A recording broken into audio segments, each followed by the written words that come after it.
is reaching epidemic levels, and it's costing us billions of pounds every year.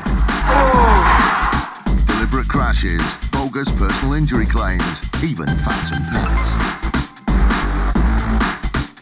The fraudsters are risking more and more to make a quick killing. And every year, it's adding up to £50 to your insurance bill. Insurers are fighting back, armed with covert surveillance systems. There's a subject out the vehicle. Sophisticated data analysis techniques. And highly skilled, dedicated police units. Police, don't move, stay where you are! They're catching the criminals red-handed. All those con men, scammers and cheats on the fiddle, now they're caught in the act and claimed and shamed.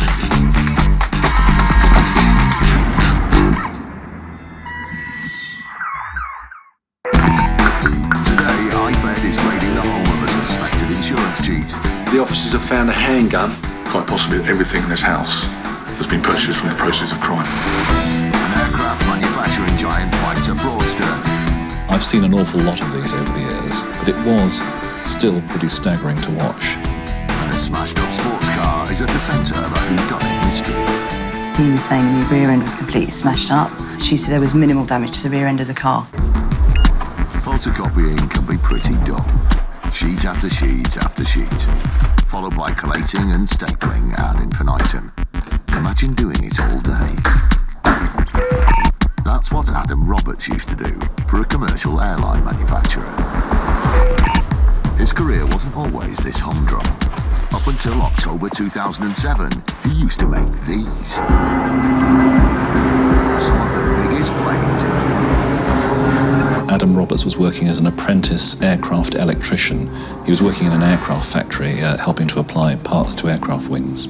He could have expected to earn anywhere between $30,000 going up to $50,000 a year, depending on where he was working and his experience.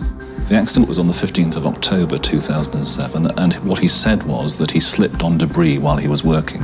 The injury was a wrenching injury to the back, a soft tissue injury which was alleged to have caused some sort of spinal problems. His injuries worsened over time, badly affecting his everyday life.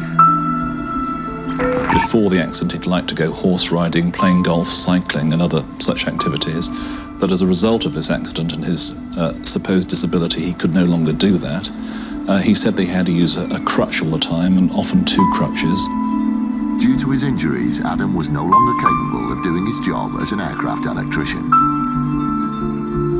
He tried it, but said he found it too physically demanding. He was saying that he was at a big disadvantage in the labour market because he was disabled, and it made a difference to his ability to work in future. It imperilled his ability to work in future. Roberts, now stuck in an admin role, decided to make a claim against his employer. He was claiming for past care afforded by his family, for unspecified aids and equipment, and he was also claiming for future loss of earnings, future care and future equipment, and there was also a claim for future accommodation costs. My assessment of the overall value of the claim, including legal costs, was £670,000. It was a massive claim. To see it through, Roberts would need to provide medical evidence of his disability. When he issued his legal proceedings, he supported his proceedings with two medical reports, one from a consultant orthopaedic surgeon and one from a consultant psychiatrist. And both of those doctors concluded that he had suffered injury in this accident and that that injury was responsible for his continuing disability. He looked to have a solid case. Just one more thing, the insurer's medical examination. When I got the papers, I went through them in detail, and there were a couple of things about the claim that raised my suspicions. There was no hard clinical pathology that our medical experts could find to justify the complaints. That was part of the issue for us in looking at this case very hard. There was a suggestion when he'd been examined in hospital that a test which is used to detect exaggeration had resulted in some not entirely straightforward responses.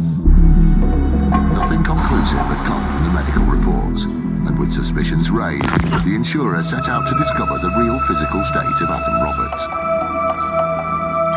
They hired a private investigator.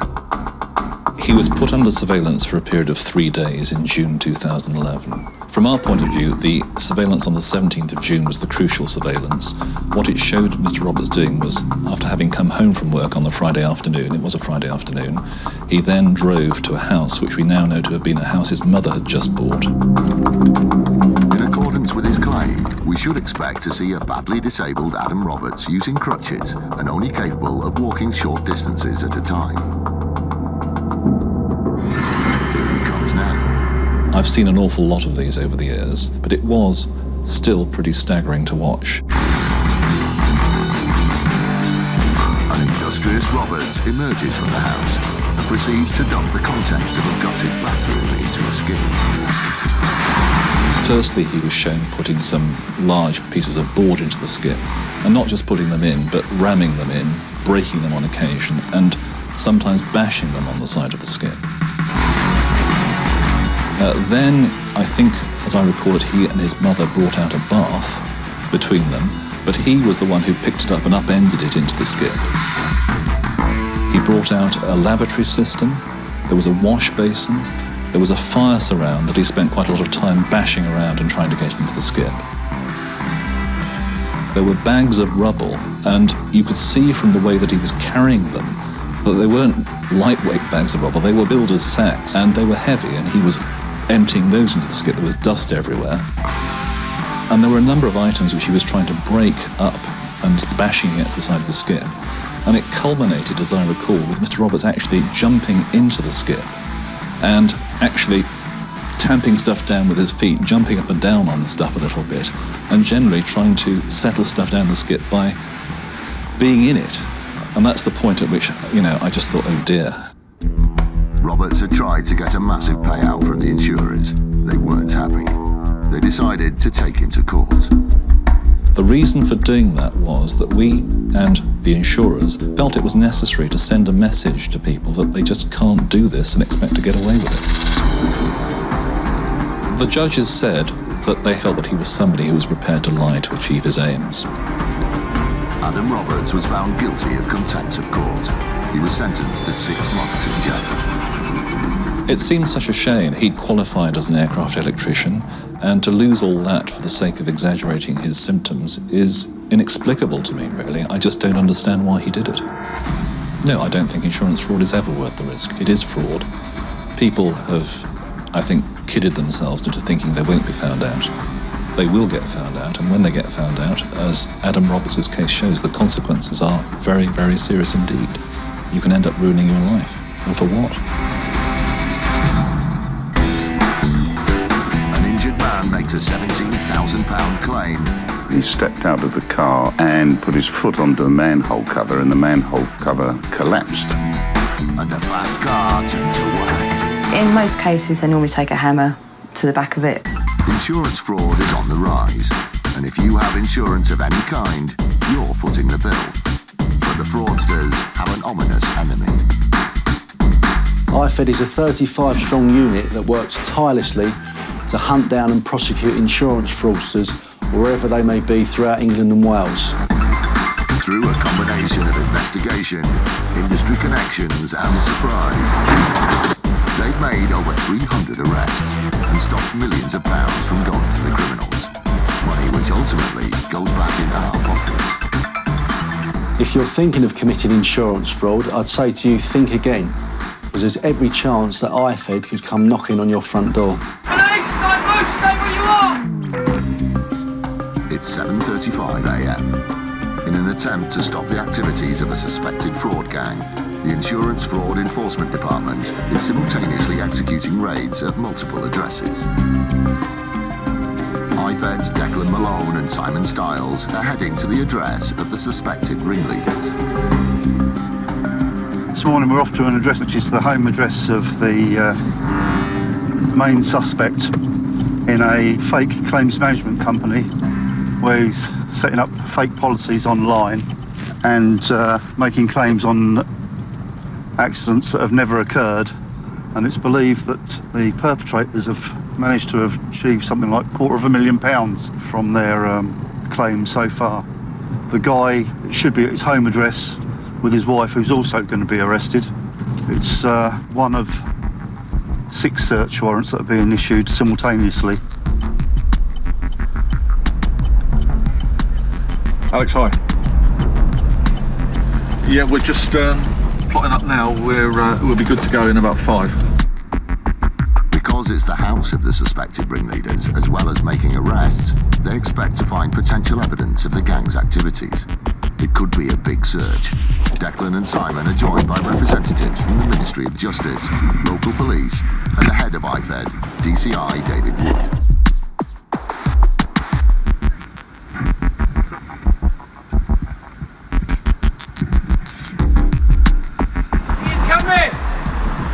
Quiet, please. Quiet, please. It's only 7:40 a.m, but the neighbours are out and about and agitated by the presence of the raid team. DCI David Wood steps in to stop the situation escalating. Hello. You come here. Come down, please, and talk to us, please. Thank you. Hiya, I'm Declan Malone from the police. Can I speak to Mum or Dad? It's all right. Yeah, we need to come and speak to them. It's okay. Can I come in, please? We just need to come in and just get people out of the street so they don't get into trouble. Hello, police. Hello, police. IFED finds both suspects in the house. One of them is a familiar face. The individual arrested today, we believe, he is one of the main individuals involved in this particular insurance scam. He has been convicted before of a like-minded crime. So now I'm arresting you on suspicion of conspiracy to defraud and money laundering.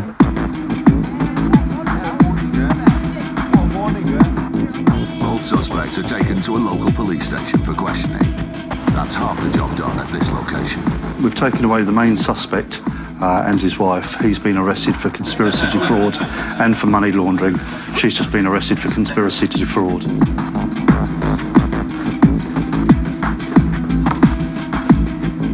IFED can now begin a systematic search for potential evidence. It's a 3-story townhouse. It could be a big job. It's important that we do everything. We don't leave any stone unturned. If we're doing a search, we want to do it properly. That's why we called in the experts who are fully trained and qualified in the current search techniques, even better than us.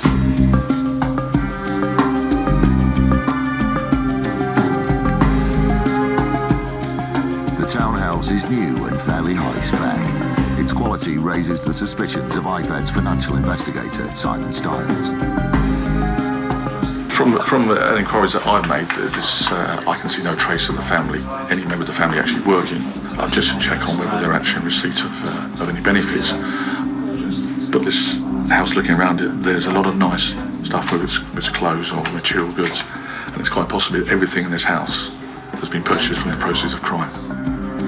Head of IFED, DCI David Wood, has received news from the other location of today's raid.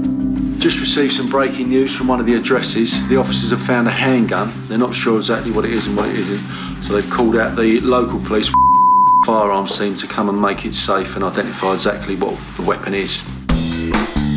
IFED makes big discoveries in a small room. In the wrong hands, deadly. It's upsetting and annoying to see, especially with that's so close to where all the children are in, next to their bedrooms. This is a street in Shrewsbury. It looks fairly innocuous. Most people would feel safe walking down it. But watch your step. In 2012, local man Peter Finney was badly injured here. The culprit, a manhole cover. Peter Finney was a passenger in a car, and he stepped out of the car outside the Lion Hotel in Shrewsbury and put his foot onto a manhole cover, and the manhole cover collapsed and he injured his leg. The manhole was on private land. Its upkeep was the responsibility of a hotel. The hotel's insurer would have to bear the brunt of Peter Finney's claim. They had a look at the details. He had soft tissue injuries to his leg. It's something which is not visible, so it is, as it says, soft tissue whiplash is the most obvious example that we get, but it's anything which is not easy to detect or easy to see. His injuries were severe enough to force him off work. Loss of earnings and mounting medical bills led Finney to seek compensation totalling £17,000. For a claim of this size, the insurer needed to know more about the accident. We asked him to give us some more information, and eventually he provided a photograph of the manhole cover. This is what a well-maintained manhole cover looks like. The one Peter Finney fell down looked like this. It seemed as though the hotel had been negligent with the upkeep of the manhole. With cast iron evidence like this, Finney could look forward to getting his payout. But not yet. Peter Finney's claim had a few irregularities. Chasing further information, the insurer decided to visit the scene of the incident, the hotel in Shrewsbury. Since Peter Finney's alleged accident, the hotel had replaced the manhole cover with a new one. Although the manhole cover at the hotel was intact, they actually thought they'd replace it just to be on the safe side. But luckily for the insurer, the manager had kept the old one. And when they saw it, it turned Peter Finney's claim into a criminal investigation. The manhole cover that is in the photograph is a completely different construction. It's quite obvious to anybody that you wouldn't need forensic examination to see these were different manhole covers. And we referred him straight to the Insurance Fraud Enforcement Department. Finney was in big trouble. Since its inception, IFED's team of over 30 specialist detectives have made over 300 arrests. Peter Finney was in their sights. Detectives travelled to Shrewsbury and arrested Mr. Finney and interviewed him at the local police station. Mr. Finney stuck to his original story and maintained that the injury had been suffered due to the stepping on the defective, as he called it, manhole cover.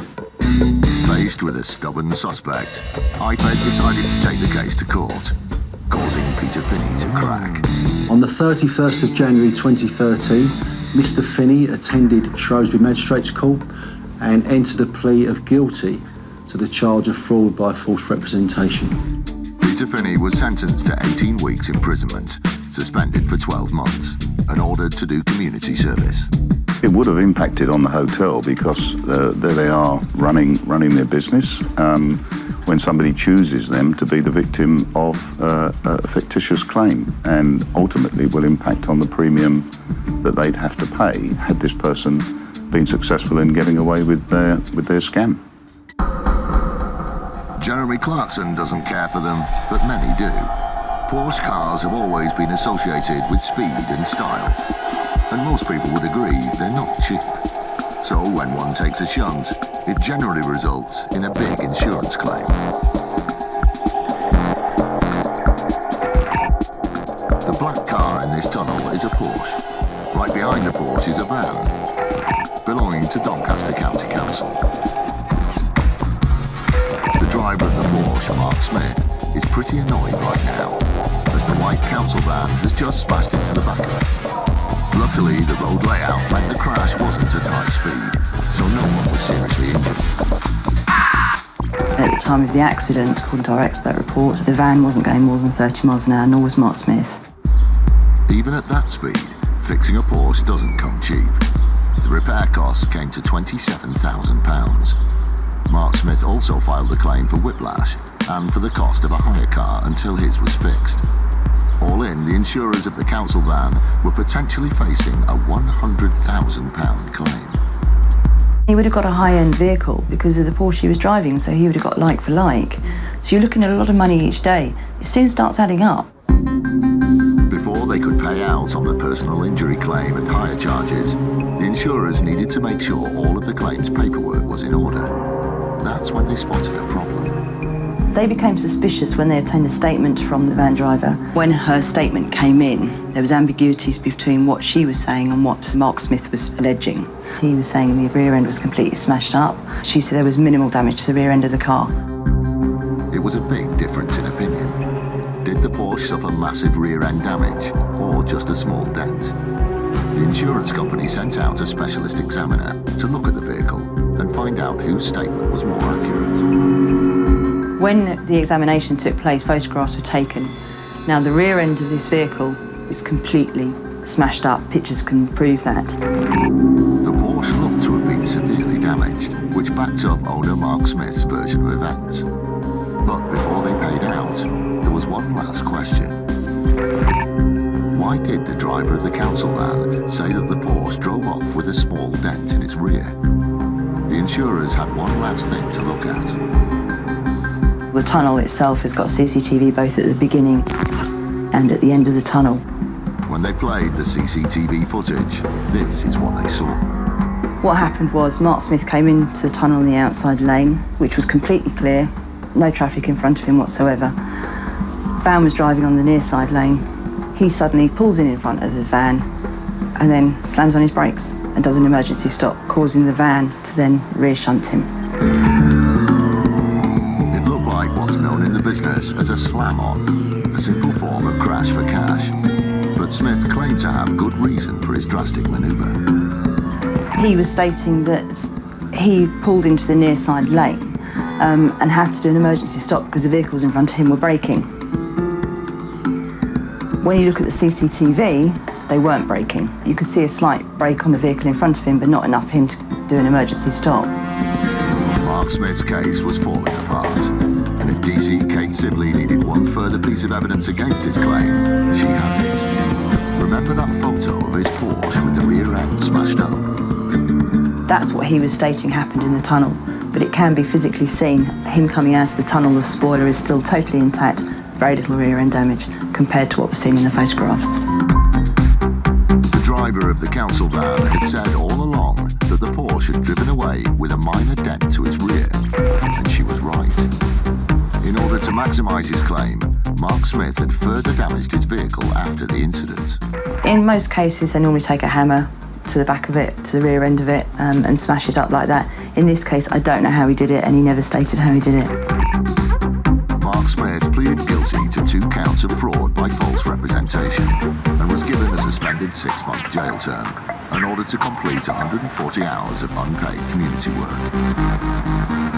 Crash for cash is a big business at the moment. The implications can be quite serious and have been in certain circumstances. Worst case scenario, somebody dies. And I think they've got away with it for too long, but hopefully not anymore. Today, IFED is executing multiple simultaneous raids. Come down, please. Talk to the police. It has warrants for 6 members of a suspected fraudulent accident management gang. Just received some breaking news from one of the addresses. The officers have found a handgun. Here at the address of the man thought to be the ringleader, the team has made 2 arrests and has begun an extensive search of his 3-storey townhouse. IFED's financial investigator Simon Stiles is on the first floor of the house. His attention has been drawn to a box room. This is a ceremonial sword. In the wrong hand, deadly. It's upsetting and annoying to see, especially with that so close to where all the children are running next to their bedrooms. Having been drawn to the room, IFED conducts a thorough search of its contents. This is the hub of the enterprise we're talking about, the insurance scam. This may well be where it happened. It turns out the room is crammed with documents relating to vehicle insurance policies. One note here is a vehicle registration number. This relates to a vehicle that is currently sat on the driveway of this premises that I know from my investigation has been used, or at least the registration number and the details have been used in contrived accidents. The car is meticulously searched for further evidence. We noticed on the front passenger seat there was some documentation, and even looking through the window we could see that was in relation to a road traffic accident, which were interesting, obviously in connection with the inquiry. So those bits of paper have been seized while we searched the vehicle, and they are entered into the evidence chain. From its research, IFED knows a bit about the car's history. According to insurance records, the car has been involved in several bumps and scrapes. Each time, the owners received hundreds or thousands of pounds for the claim. The car is, at most, worth a couple of £1,000. The children's bedrooms also have to be searched. So it's a shame when you're turning someone's bedroom upside down, especially little girls.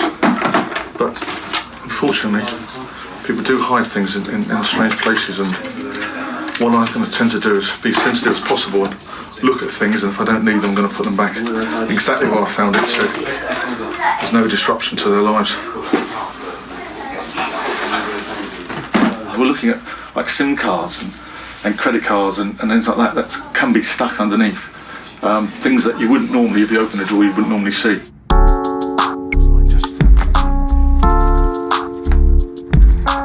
Simon has found something of interest in a school satchel. This book, as I've opened the first page, it's got a line here, cheap quotes online, and a phone number. As we're here for insurance scams, it may be something that will later may well incriminate that individual.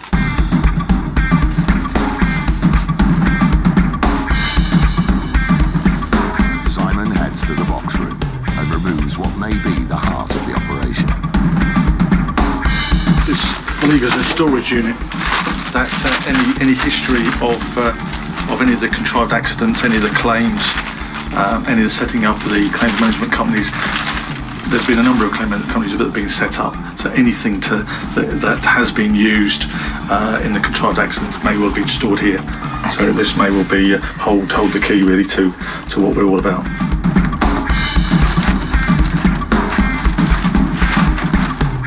Today, DC Declan Malone is the exhibits officer. Anything taken as potential evidence has to pass under his nose.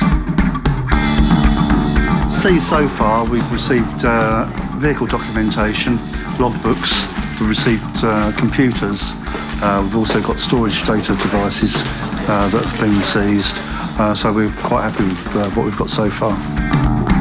Declan has found some items of interest on the top floor of the house. He's got a contingency plan, he's got 2 driving licences in his own name, current ones, and also he's done the same with passports. He's got 2 of them, both British passports, in his own name with the correct details. Owning 2 passports from one country is highly suspicious and often indicative of criminal activity, so Declan is bagging them up.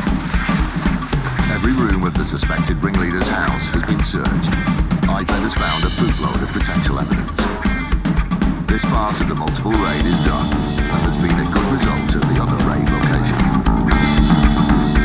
Further breaking news, at another address we've uncovered a CS spray canister. So a person's been further arrested for possession of that article. And at a separate address, they found a selection of baseball bats and balaclavas, which we obviously suspect to be gang-related paraphernalia.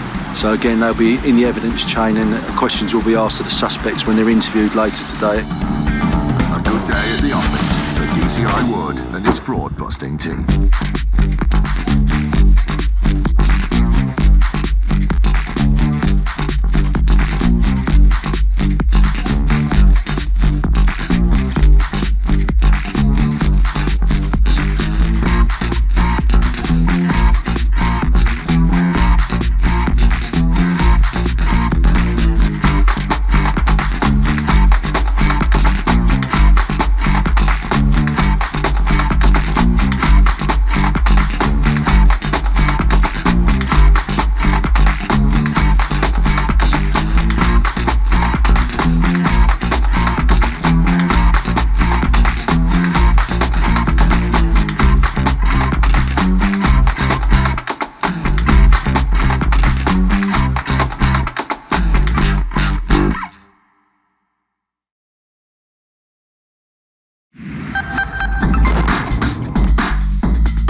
Is reaching epidemic levels, and it's costing us billions of pounds every year. Deliberate crashes, bogus personal injury claims, even phantom pets. The fraudsters are risking more and more to make a quick killing. And every year, it's adding up to £50 to your insurance bill. Insurers are fighting back, armed with covert surveillance systems. The subject out the vehicle. Sophisticated data analysis techniques. And highly skilled dedicated police units. Police, don't move, stay where you are! They're catching the criminals red-handed. All those con men, scammers and cheats on the fiddle, now they're caught in the act. And claim and shame.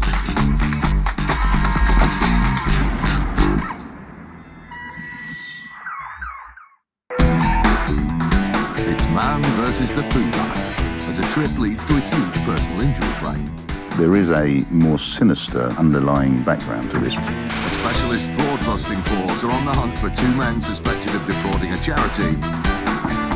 This particular case is quite unpleasant. And a 13-ton fire truck is blamed for wrecking a car. Personally, I think it's a disgrace. It's sickening. Supermarket shopping, you know what it's like. So many choices, mayonnaise, no, bread. Where are the peaches? Half-price toothpaste. But watch your step. Before you know it, you've tripped over the debris left on a floor by a careless shelf stacker.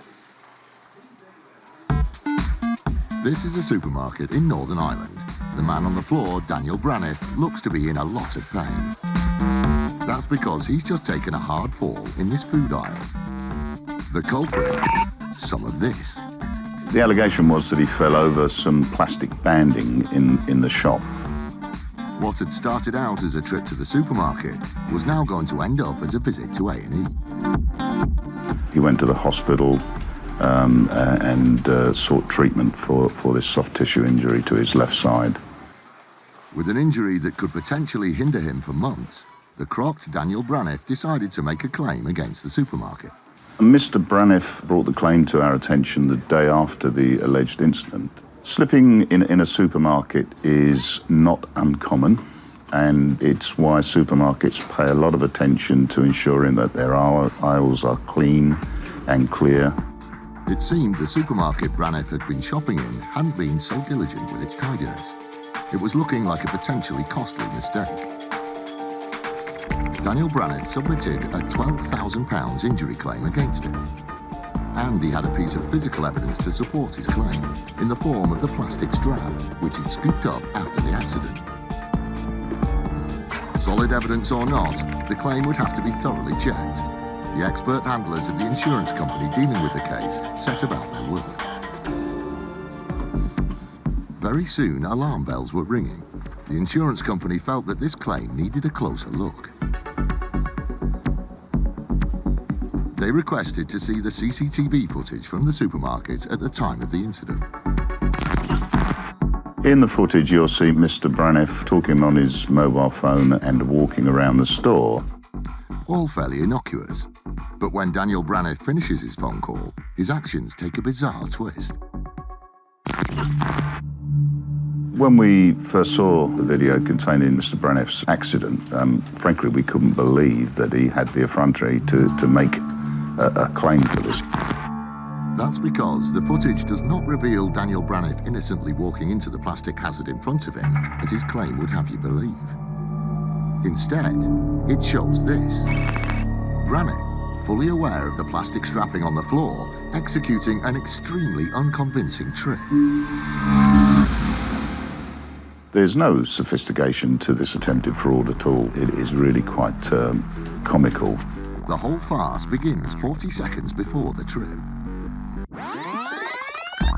The CCTV footage shows Braniff exiting the aisle, at which point he treads on the packaging. Instantly, he puts his devious plan into action. It's quite clear that in the video he carefully tries to maneuver a piece of plastic banding around his foot, and when he's quite comfortable that nobody is looking, he then falls over. We immediately decided not to pay this claim and took Mr. Braniff to the police service of Northern Ireland, where we alleged that he had attempted to defraud us and ultimately the supermarket. Appearing in court, Daniel Braniff pleaded guilty and was sentenced to 4 months in custody, suspended for 3 years and fined £250.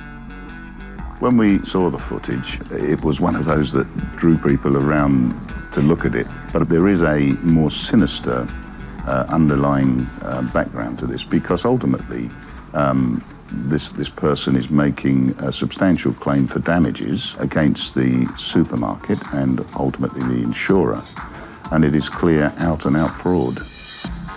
Any wannabe fraudsters should tread very carefully. In the next few months, a register of convicted fraudsters is being rolled out. Accessible to every major insurance company in Britain, anyone on the list might find it a lot harder to get cheap insurance. People should think again before they get tempted to do this, because the consequences are they will get prosecuted and their name will be put on the insurance fraud register, which will impact them in the future. Insurance fraud is on the rise, and if you have insurance of any kind, you're footing the bill. But the fraudsters better watch their backs. IFED is a 35-strong unit that works tirelessly to hunt down and prosecute insurance fraudsters wherever they may be throughout England and Wales. Through a combination of investigation, industry connections and the element of surprise, they've made over 300 arrests and stopped millions of pounds from going to the criminals, money which ultimately goes back in our pockets. It's highly likely now, if you commit any insurance fraud, you will get caught.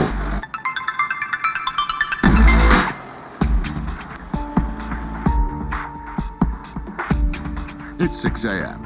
and 2 IFED teams are on the road.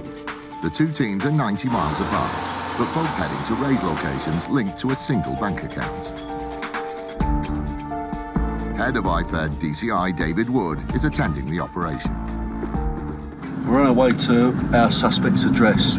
There's another car with two officers that are going to meet us nearby. This particular case is quite unpleasant because the victims are actually a children's charity. The charity has had its bank account details stolen. Whoever stole them is now using the account to purchase motor vehicle insurance. Despite living in different cities, the two men being targeted by IFED today are both suspected of using the same charity bank account details. It's particularly unpleasant, this one. However, we must remain professional. DCI Wood's team arrive at the raid location at 6:15. We're never exactly sure who's going to be there when we get there, but obviously we do our checks, and this guy should be there with his family, but we don't know, so we've got to be on our toes. That was Mum or...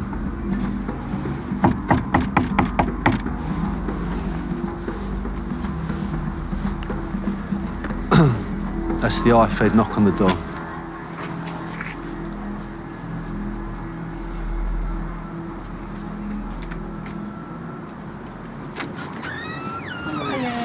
From the City of London, please. Yes, yes. Okay, I'm looking for... The man who has opened the door is not the suspect.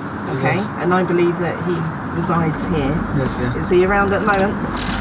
DCI Wood's suspicions are confirmed. The suspect does live at the property, but despite it being 6:20 a.m, he's not in. We've made contact with him via telephone, and it's hoped that we're going to meet him very shortly. He won't give us his current location. However, we're keen to speak to him, and we're hoping that he's going to be with us. It's now at 6:25. By 8 o'clock, we'll be speaking to him, fingers crossed. But unfortunately now we're in his hands a little bit because we don't know exactly where he is.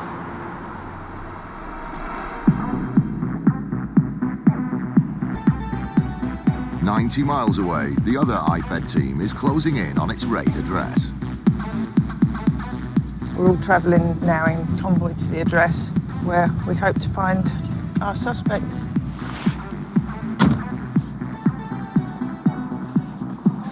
We're just going to be knocking on the address here, where we expect the suspect to be. How are you? What's your name? The suspect in this address is also under investigation for purchasing insurance using the same stolen details of the same charity bank account. Just to make sure nobody else is here. The team is just checking upstairs now to see if anybody else is upstairs and see if our suspect's here.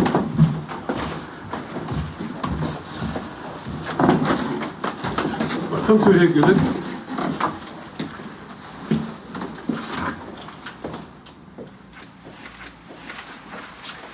Right, as I said, I'm from the City of London Police, from the Insurance Fraud Enforcement Department, located in the Economic Crime in the City of London Police. What we're here for today is an inquiry in relation to an insurance policy that was taken out with fraudulent bank details. Okay. Right, and we don't believe that the person who took that policy out, the car was registered to you, it was your vehicle, taken out over the internet. We don't believe that that person had permission to use the bank details to take out that policy, okay? I believe that you're responsible for that, and as such, I'm arresting you for fraud by false representation. You do not have to say anything that may harm your defence. We do not mention or question something which you later rely on in court. Anything you do say may be given in evidence. Highfed is closing in on its target. The man on the left is very angry, and with good reason. He's just had a very frightening experience.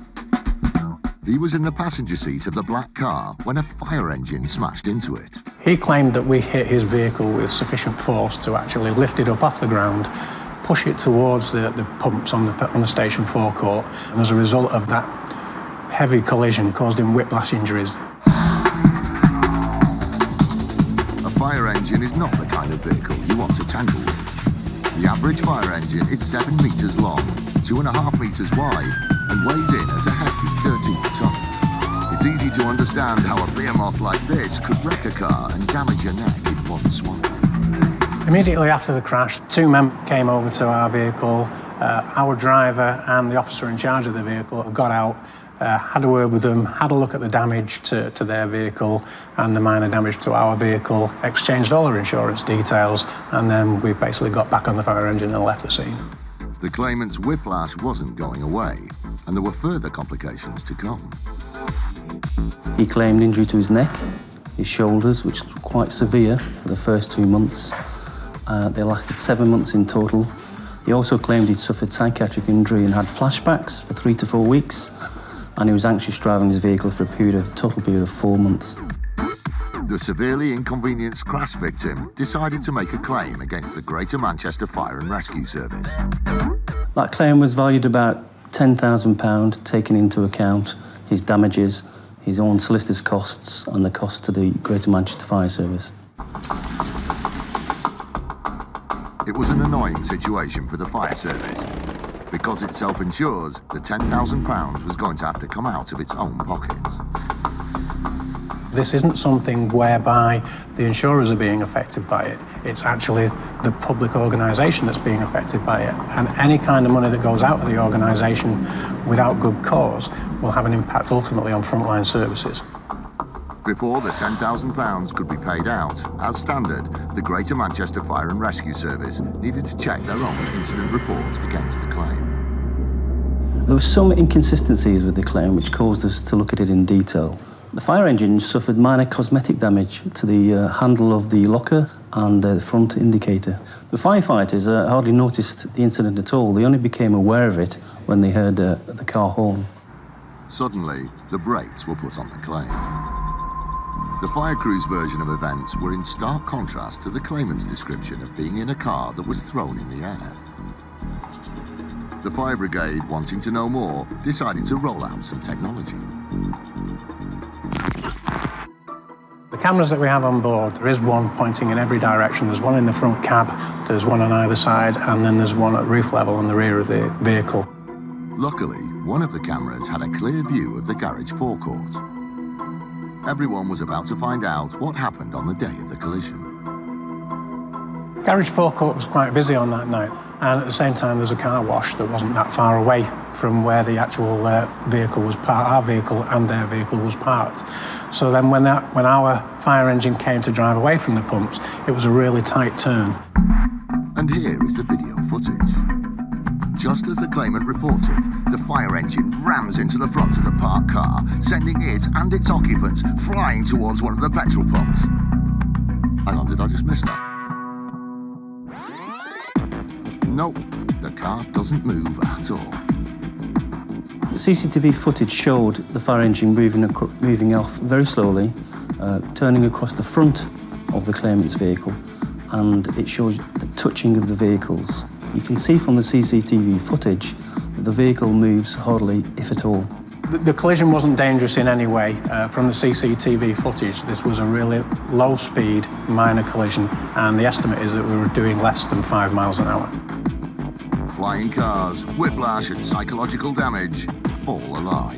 The whole claim from the car passenger was an opportunistic attempt at fraud. The outcome of this case was, once we disclosed the CCTV footage, the claimant realised the game was over. He quickly discontinued the claim before he got into more serious trouble.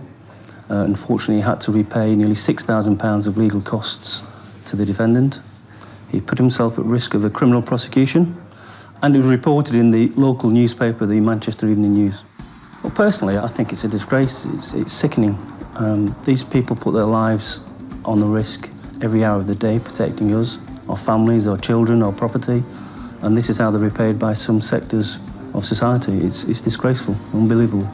I'd say to anybody who's thinking about making any kind of claim like this, is don't do it. We will investigate every claim that is made, and certainly every one of our vehicles has CCTV cameras which point in every direction, so we will find out that it's a fraudulent claim. On Britain's busy roads, there are thousands of collisions every day. If you're involved in one, you might want some professional help processing your claim. Who do you turn to? If you've had a non-fault claim, you might go to a claims management company after the accident for them to help you pursue your claim against an insurance company. A claims management company will help you with the complex process of paperwork, medical examinations, vehicle repair, and temporary vehicle hire. They sound like the white knights of the road, there when you really need them. That might be true of most of them, but it turns out a growing number of claims management companies are committing insurance fraud. Fraudulent claims management companies use a variety of different techniques to commit fraud, and one of their methods is very dangerous: the induced accident. So this is where a gang of criminals will take a vehicle out onto a public road, they'll pay somebody to drive that car and induce accidents. So they're effectively paying drivers to cause accidents on public roads. After tricking an innocent person into crashing into one of their paid drivers, the fraudulent claims management company will then deal with the claim that results from the induced collision. It's a big earner for the fraudsters. Crash for cash scams cost the industry nearly £400 million a year. That equates to a lot of money to all of us on our premiums. One claims management company, Cami Claims, operating out of North London, was a big fan of the induced accident. And if you were a responsible car owner with insurance, you were a potential crash target for the crooked Cami Claims. In order for the frauds that Cami Claims were committing to succeed, they required innocent members of the public to be the victims to their scam. So they were looking for people that were insured, people that were on the school run, people that were innocent members of the public that paid their premium so they could then make a fraudulent claim on their policies. They had been getting away with it for years, generating millions of pounds worth of fraudulent claims in the process. Things were looking good for the North London business, but it wasn't going to last. 10 miles across town in West London, a powerful enemy had clocked the fraudulent claims management company and was closing in. In the summer of 2012, DI Hindmarsh and his unit were in the final stages of an investigation into Cami Claims. We received information that a particular claims management company operating out of North London were involved in setting up induced collisions and then dealing with the claims and obviously reaping the rewards of the financial benefit. Strengthening their position, the Met Traffic Unit has many allies in the world of insurance. One of them is the Insurance Fraud Bureau. It has access to information about nearly every insurance policy in the country. That amount of information gives you a serious advantage when tackling fraudsters. A key part of the role of the IFB is to find the trends and patterns that are invisible to other parts of the industry. And very quickly, a pattern emerged. And when we started to look at the claims that were connected to Cami Claims, there were a suspicious number of similarities between all the accidents. And if you had a genuine claims management company, you'd expect them to deal with a variety of different types of claims. The Met Traffic Unit and the IFB were closing in. And it seemed that Cami Claims' penchant for causing crashes could be their downfall. Cami Claims were using very similar methods for all the claims that they were pursuing. They were induced accidents, and they were all in the London area, and the accidents that were taking place were commonly on roundabouts or slip roads. The evidence was stacked against the still active fraudulent claims management company.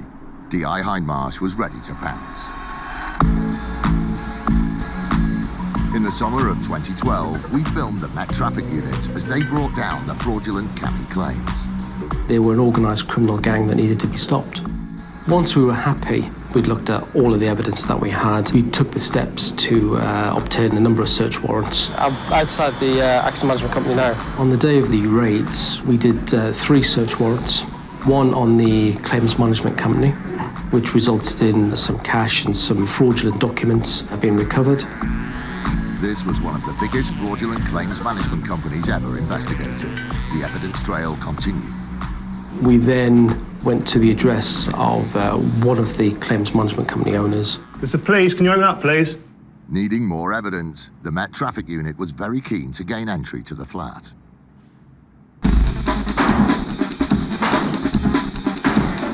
We seized a number of documents from that address. There was a great deal of paperwork seized. I think it related to somewhere in the regions of 250 claims that they were currently dealing with on behalf of customers. D.I. Hindmarsh and his unit hadn't just come for paperwork. They were also going to take the tools of the trade from the fraudsters. We also seized around about 10 cars. We were able to show that these particular vehicles had been involved in the crime. Effectively, they're exhibits, as you would seize a forged document. That was the reason that we took the cars. The raid had been a complete success. The matter was listed at Southwark Crown Court on the 1st of February 2013. The 2 people who we charged was Ion Vaduva and Andrei Majelik. They had both been charged with conspiracy to defraud the insurance industry, and they both pleaded guilty.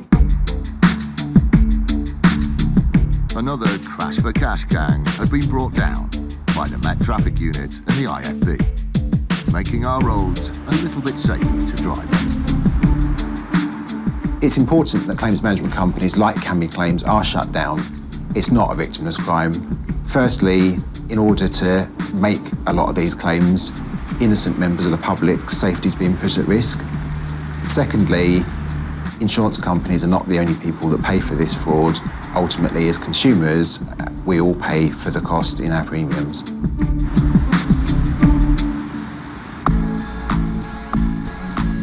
Today, the Insurance Fraud Enforcement Department, IFED, is tracking down 2 suspects 90 miles apart.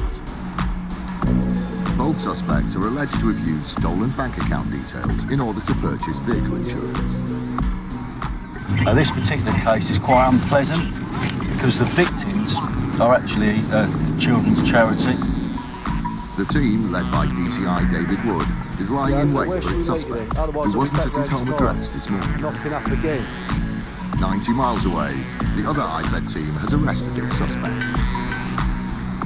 What we're going to do is we're going to search this premises. We have authority to do it under Section 32 of the Police and Criminal Evidence Act when you've been arrested, okay? For anything in relation to that offence or any other offence of a similar nature, okay? Do you have anything within this premises that you want to show us in relation to the policy that I talked about? No, okay. All right. If you bear with us then, we'll conduct the search and then we'll go from here to a local police station, okay? I'll just ask you to sit tight and assist us with that, okay? The search for potential evidence of fraud begins. Specifically, IFED is looking for items relating to the insurance purchased with the charity's stolen bank account details. IFED decides to focus the search on the suspect's bedroom.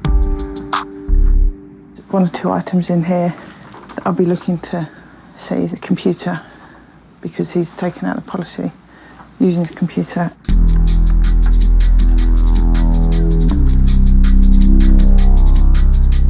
A cluttered surface in the suspect's room draws the attention of DI Angela Rogers. Okay, that's just a mobile phone that was on the top of the chest of drawers. DI Rogers methodically sifts through the stacks of paperwork and makes a potentially rewarding find in the form of a bank statement. This one's just in another name that I don't recognise, so just double check this one.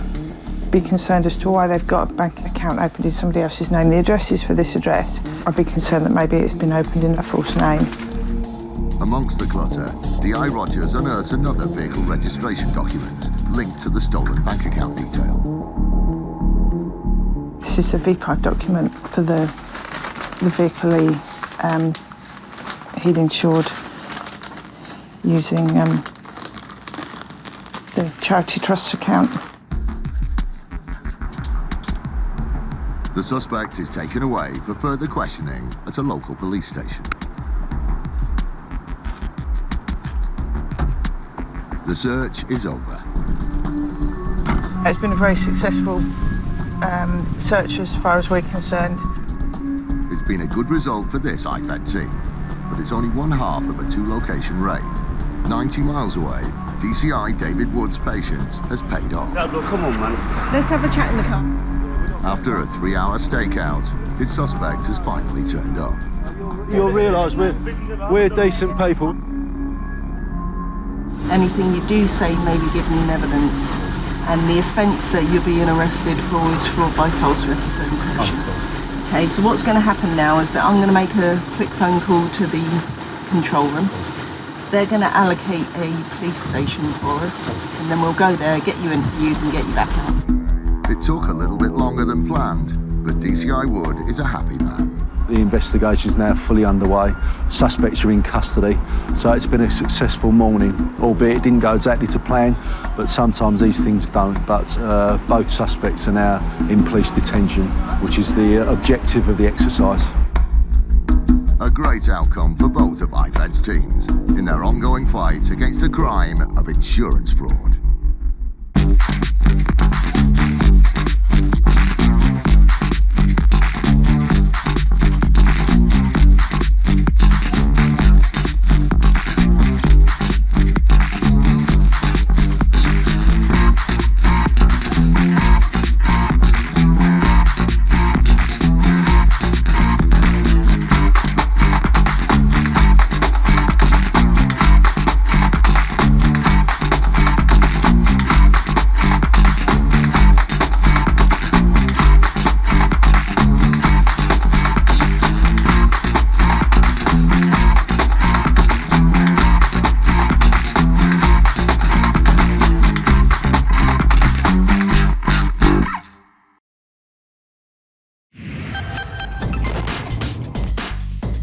Insurance fraud in the UK is reaching epidemic levels, and it's costing us billions of pounds every year.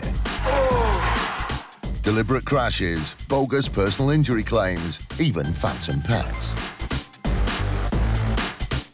The fraudsters are risking more and more to make a quick killing. And every year, it's adding up to £50 to your insurance bill. Insurers are fighting back, armed with covert surveillance systems. There's a subject out the vehicle. Sophisticated data analysis techniques. And highly skilled dedicated police units. They're catching the criminals red-handed. All those conmen, scammers and cheats on the fiddle, now they're caught in the act and claimed and shamed.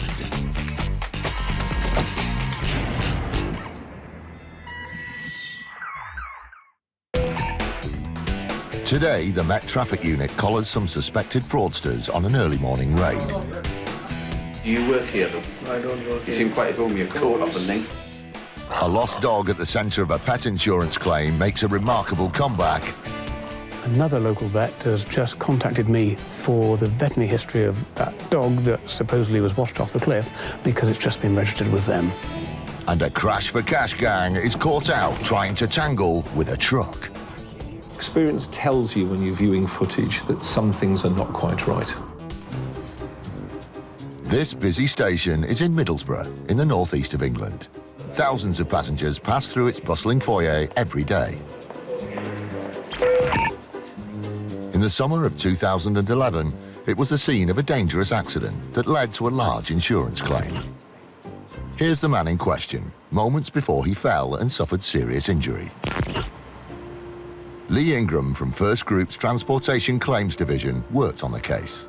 He's alleging that as he is walking across the foyer, he has tripped in a gap, which he is describing as a defect on the floor, fallen over and injured himself.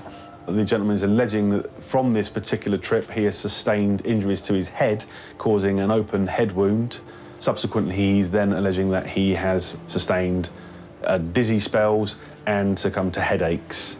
This is some 2 months after the incident. He's still got headaches and suffering from dizziness. His ongoing health problems indicated that this had been no minor accident. He's describing a traumatic head injury. Head injuries are always something we would be concerned about. Often concussion is not immediately apparent to the person who sustained the concussion. Head injuries can also lead to cognitive issues which will impair function, possible speech issues, and maybe loss of short-term or long-term memory. So they're always something we will investigate seriously. It was a potentially life-changing injury, but when Transportation Claims went to call up the accident report, they found that there wasn't one. The gentleman concerned alleges that he did not report this particular incident to anyone because the station ticket office was closed and there was no one around for him to report to at the time. It was clear that the case needed further investigation. Luckily, the station is covered by CCTV, and the cameras had captured everything from that evening. Immediately before the accident, the man is seen to cross the foyer. He then falls over in a dramatic manner. When you see what has transpired in this particular footage, it makes you suddenly start thinking, well, this is a bit strange. What they saw on camera made Lee and his team suspicious. And you would expect in this type of fall for someone to fall forward quite quickly. The first reaction when you take a fall like that is to put your arms out to break your fall. We don't see that in this situation. Instead, the footage raises serious questions. We see the chap immediately going to hold his head before he hits the fall, suggesting that he may well be trying to break his fall because he knew it was coming. What's more, the footage shows numerous other passengers encountering no difficulty with the alleged defect in the floor tiling. We see around about 15 people walking over, around and across, some people even standing in the actual area where this person is alleging he's tripped. Just the sheer number that walk over it would suggest it wasn't the issue that the claimant is making it out to be. And the discrepancies didn't stop there. The claimant alleged that he didn't report the incident because there were no station staff around, but this was disproved. When you look at the footage, you will see a number of people wearing high-vis jackets, which would have been station employees that he could have reported this particular fall to.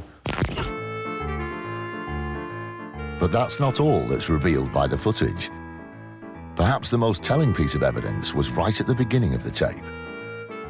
A little girl is seen scooting around the foyer. And at one stage, she runs over the tile, dislodging one of the tiles. She stops a little bit further on, turns round, and goes and replaces the tile where it's come from, obviously showing that there is a loose tile in the foyer. Significantly, this all happens within view of the claimant. Preceding the fall, you will see the gentleman walk towards the defect, take a deliberate look at it, walk on past it, lengthening his stride so he can actually step over the area in question. He then walks towards the foyer, he turns round at the stairs, walks back towards the area, and you can visibly see him deviate to the left so that he can place his right foot deliberately into the area concerned. He does stumble forward as if his legs have been taken away from him. I think he's given a great performance. He possibly could have won awards for that. Transportation Claims felt they had all the evidence they needed to strike out the claimant's demand for compensation. They sent the CCTV to the claimant's solicitors and waited for a response. 2 years on, we've still not had a response from them as to whether they're withdrawing their claim, so we'll take it as read that they actually are. For him to think he can get away with this sort of thing is quite naive and bordering on ridiculous. A dodgy vet is caught cashing in on treatments for pets that never existed. The only element of truth was the fact that the vet who was submitting the invoices for this expensive treatment was a real vet. A Met Traffic Unit raid on an accident management company turns up a truckload of potential evidence. There are multiple registration documents, hundreds and hundreds of insurance claim forms, the usual mobile phones that are used in the claims. Basically, it's a gold mine. This is the home of the Met Traffic Unit. Set up in 2010, this specialist department is dedicated to reducing the number of traffic-related deaths, injuries and crimes on the streets of the capital. We search for people who are wanted for serious offences. My team have made 300 arrests in the last 2.5 years, which is around about 50 operations. Every one of those operations will have resulted in a prosecution. Their aim is to make our roads as safe as possible. Criminal gangs operating insurance scams are responsible for the rise of a terrifying new danger on our roads: crash for cash. DI Dave Hindmarsh of the Met Traffic Unit is once again spearheading the initiative to stop the gangs in their tracks. You have the most serious types of cash for crash, which is the induced collision. And this is primarily where criminal gang members go out onto the roads with two cars. They'll drive in tandem looking for their victim. They'll position themselves in front, and then the decoy car, which will be the lead car, will brake hard. That gives the middle car, the one that they want to be damaged, a reason to brake, catch their victim out, and they'll run into the back. And that is a typical cash for crash scenario. The insurance industry have estimated that it costs them somewhere in the range of £392 million per year, but I think it's probably bigger than that. It is an extremely dangerous way of earning some money because you are putting innocent members of the public at risk. Cash for crash gangs will target commercial vehicles for the simple reason is they're insured. They know they're going to be insured, and that's what they want. They don't want to cause a crash with someone who might not be insured. Because fraudsters go after commercial fleet vehicles, some insurance companies like Towergate have taken the innovative step of supplying fleet vehicles with forward-facing cameras. That is one of the cameras that we use. As you can see, it's quite small, and we sight them behind the rearview mirror. But it's not the size that's important. Towergate introduced them as a method of determining legal liability following an accident. We see what the driver sees.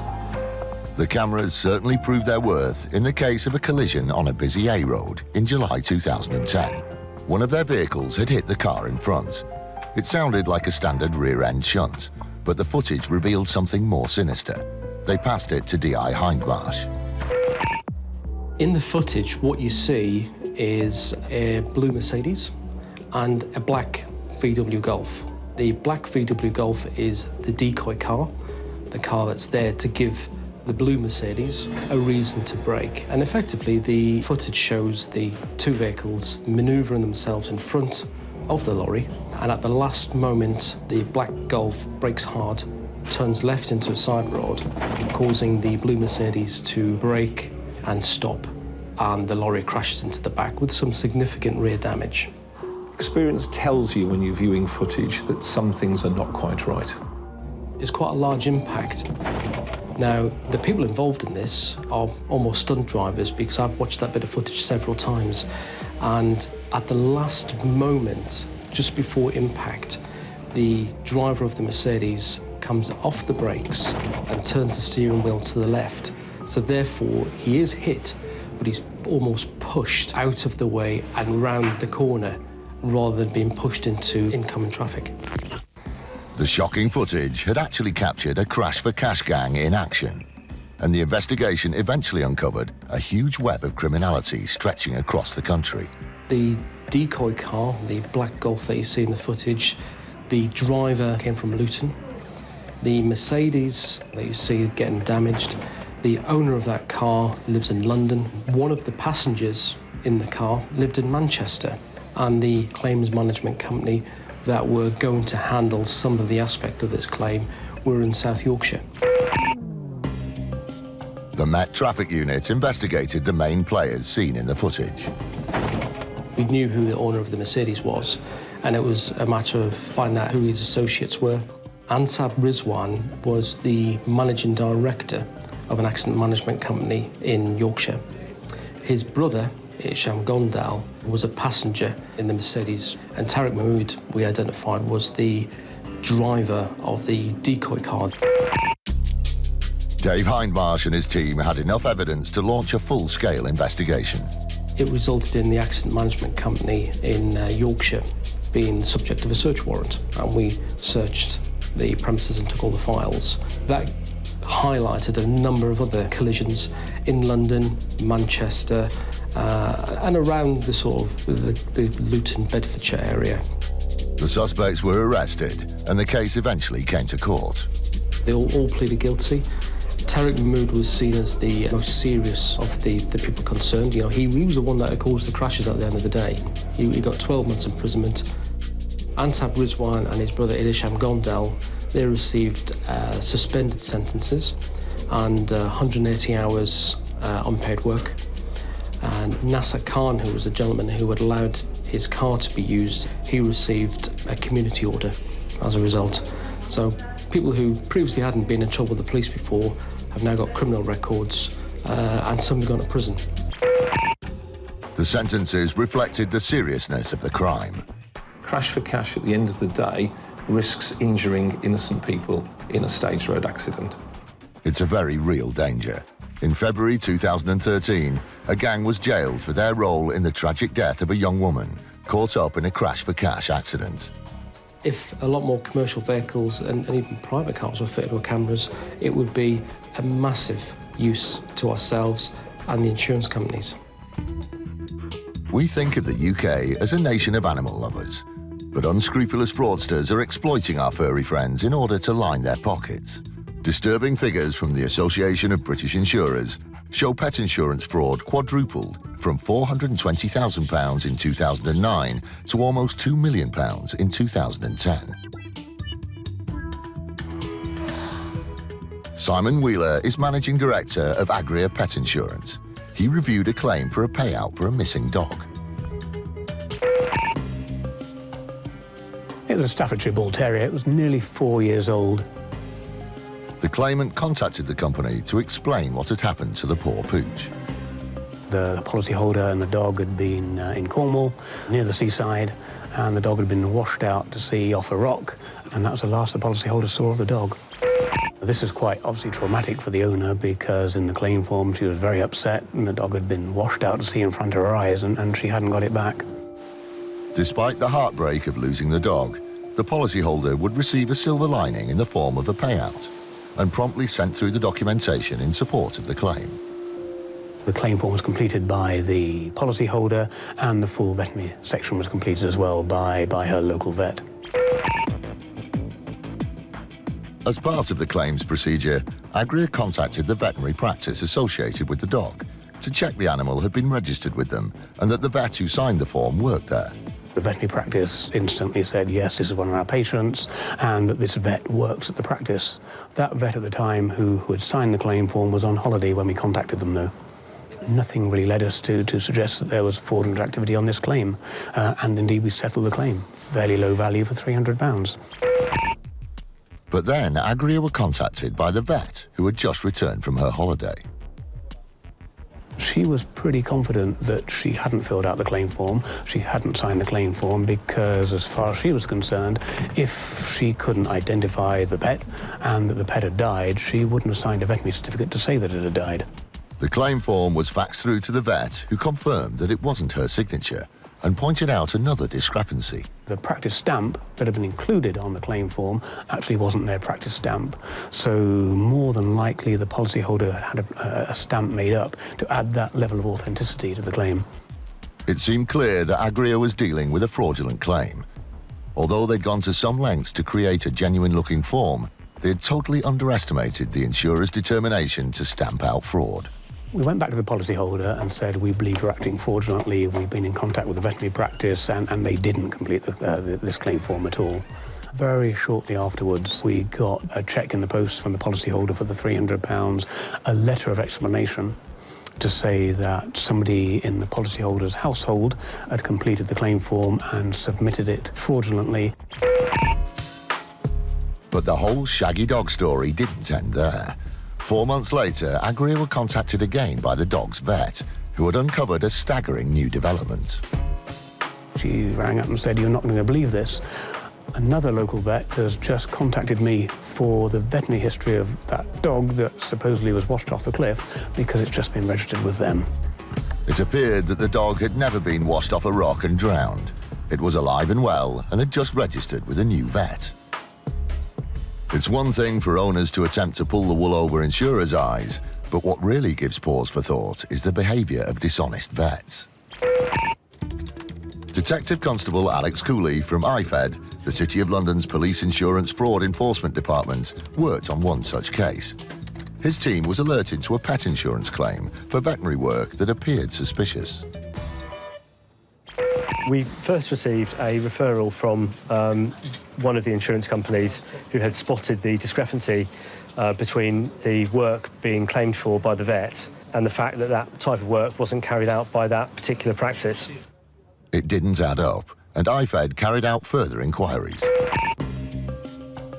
And we identified another insurance company who had 4 suspicious claims coming from the same vet.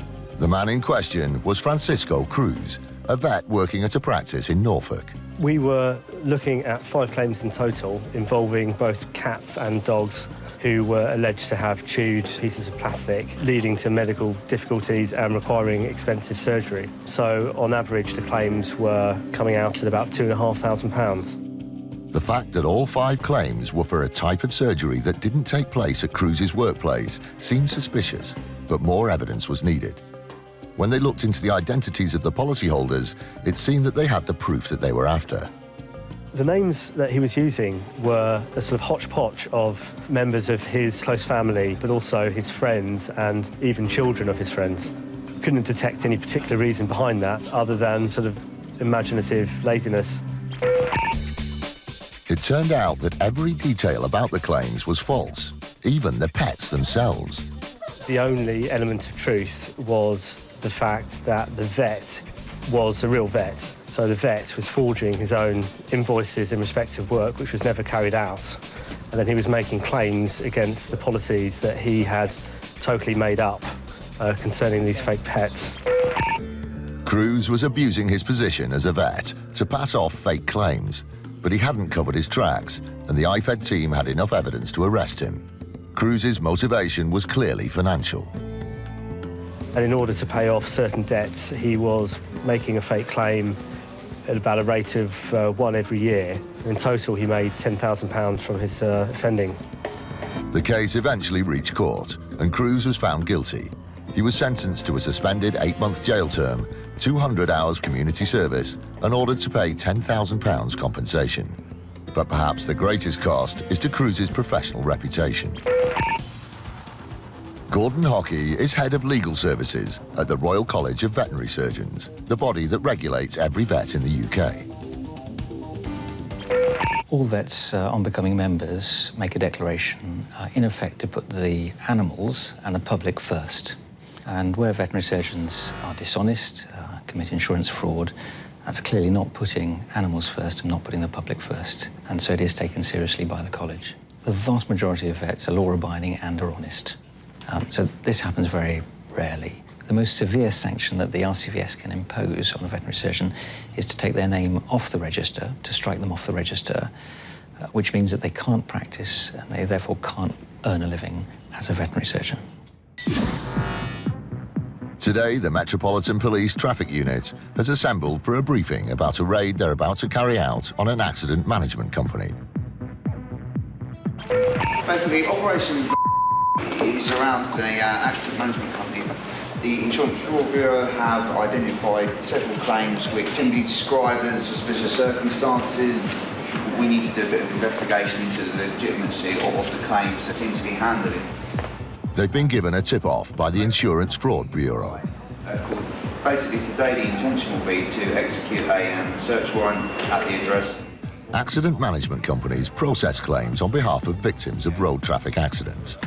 They organise hire vehicles, refer cases to lawyers, and manage personal injury claims. Unfortunately, there are many examples of accident management companies acting fraudulently by inventing or inflating claims. The Met Traffic Unit is planning to execute a search warrant on the premises of an accident management company in the hope of collecting evidence to support their case of suspected fraud. Once they've arrived at the location, they identify the premises and then move in as quickly as possible to make sure no one escapes or tries to hide vital evidence. Hello, mate. Got any ID on you? Yeah. Okay. The first thing they do is ask everyone for ID. The officers need to work out who's a client and who's an employee. But some of the people in the office appear to be holding back. I know how old I am. Why don't you know how old you are? Not 32 then. You're sure you're 32? Yeah, 32. Yeah, you're not going to change it? No. No? Okay. Others seem to be confused about their role at the company. What's your position here? Yeah, it's my brother's company. It's your brother's company? Yeah. But do you work here, though? I don't work You here. seem quite at home with your coat off and stuff like Sorry? that. You seem quite at home with your coat off and things. I'm looking after. After who? I'm looking after my brother's work. Oh, you're looking after... So you do work here? Yeah, sometime I come Well, here. that's what I said. I said, do you work here? No, You said no. I don't work. Yeah. I sometimes come here, see the things. The traffic unit needs to speak to the owner, but he isn't in the office and has left his brother in charge. It's just that I class this as what you've said as working here. Sorry? I class what you said as you working here. No, I'm You're not not just a person that's just coming off the street, are you? No. No, that's the point I'm trying to say, yeah? No. Yeah, we'll let you keep things simple, all right? It just takes longer if we don't. No problem. Do you understand that, yeah? Eventually, everyone has been checked and identified, and most are allowed to leave. The job of collecting evidence can now get underway. As the team go through the premises, the sheer size of the task becomes apparent. The office is stuffed full of cupboards and filing cabinets. This is one of the offices at the moment. Eventually we'll be taking all the files out and we'll look at it at a later stage. When we've got a bit more time to spread it all out, we can't do it at the scene. It's just totally impractical. Yeah, basically we're just systematically going through, bagging up all the property, so we don't miss anything, and obviously for continuity as well. It does take a bit of time, but it's something which has got to be done properly. Yes. 7 mobile telephones. The mobile phones could be an important piece of evidence for a number of reasons. You can get lots of details off them. You can link them into different collisions, different false claims, and you can also get an idea of who's working here and whose phone it ultimately belongs to. Obviously, once they've been examined, then we'll find out exactly what their involvement is. It may well be quite innocent, but you don't normally find bags of mobile phones lying around. The owner of the company belatedly arrives at the scene. The guy sitting behind me with a baseball cap is in fact the owner of the premises.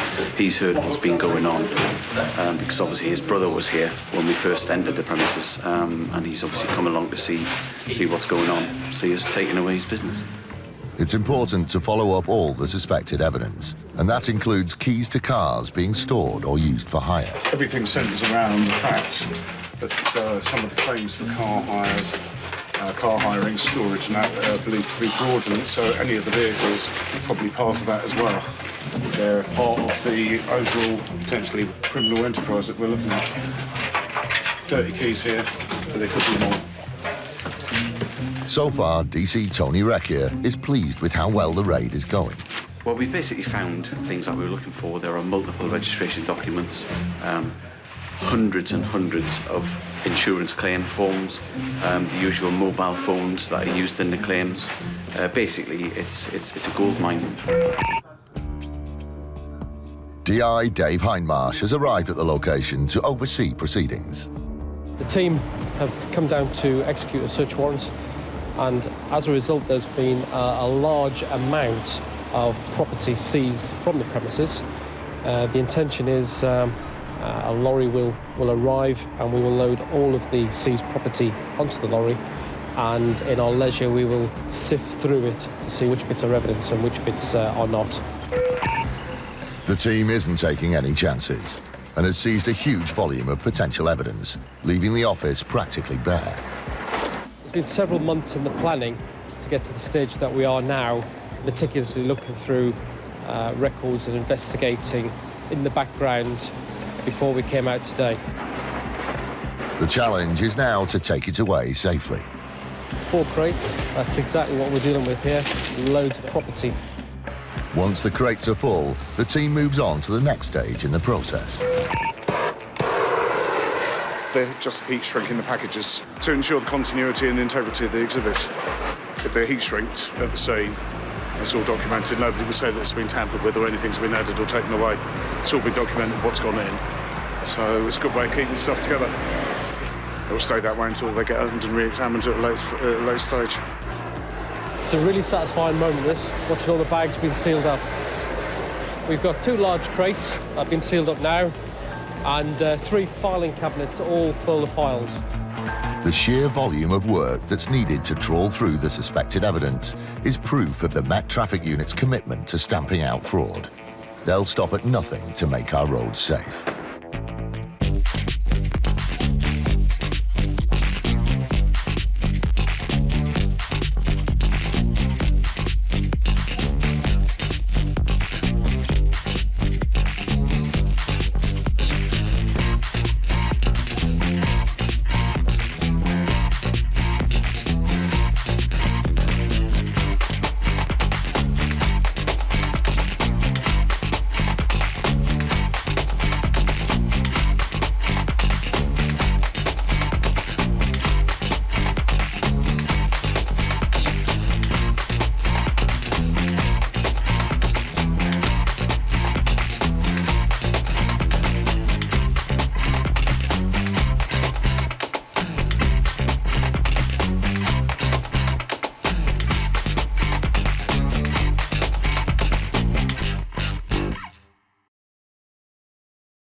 Is reaching epidemic levels, and it's costing us billions of pounds every year. Deliberate crashes, bogus personal injury claims, even phantom pets.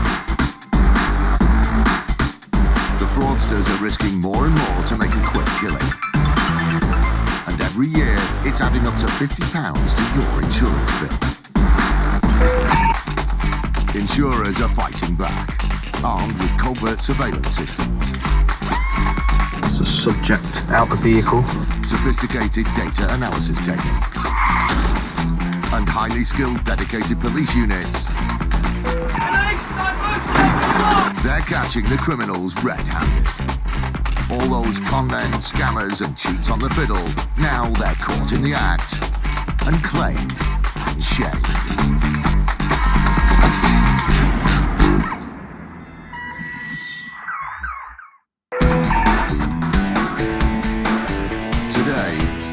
Police squad dedicated to stamping out insurance fraud executes an early morning raid. Our job will be made easier if you tell us where your paperwork is. All right, no problem. We'll search the whole place. No. A man who claims he's too disabled to work is caught lugging kitchen units at a warehouse. It was quite galling. If it wasn't so serious, it would be humorous. And a fraudulent claim for an old banger goes nowhere after the owner is caught providing fake photos. One of the photographs that he'd supplied was a direct lift from the website of a Bentley dealership.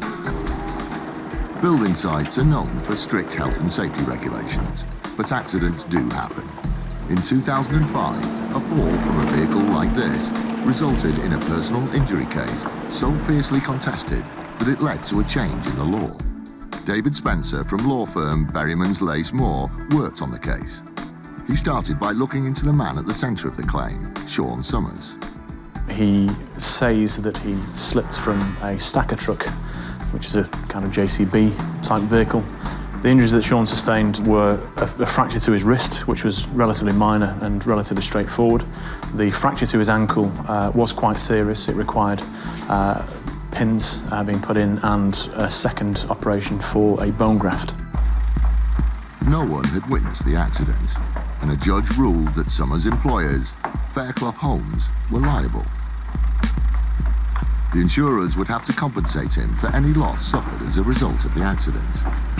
And if Sean Summers' claims about the extent of his injuries were true, the losses would be considerable. According to him, he couldn't walk without the aid of elbow crutches. He wasn't able to walk up and down stairs. He wasn't able to stand for long periods of time. Just as serious was his assertion that he would never work again. So his claim for loss of earnings for a man who was in his middle 20s was significant, into the many hundreds of thousands of pounds. And because he said that he was unlikely to fully recover from his injuries, he also said that he would continue to require care and services for the rest of his life. The various costs came to a grand total of £838,000. But it seemed out of all proportion to the actual injuries he'd suffered. We've seen similar and worse injuries where people have made a quicker and better recovery. And so one of the lines of inquiry is to make sure that the claimant is being honest in his presentation. With this in mind, they decided there was only one option: surveillance. They approached Roger Bescaby, whose company specialises in covert surveillance, to work on the case. His operatives immediately got to work. It wasn't long before secret filming revealed a very different Sean Summers to the man he was purporting to be.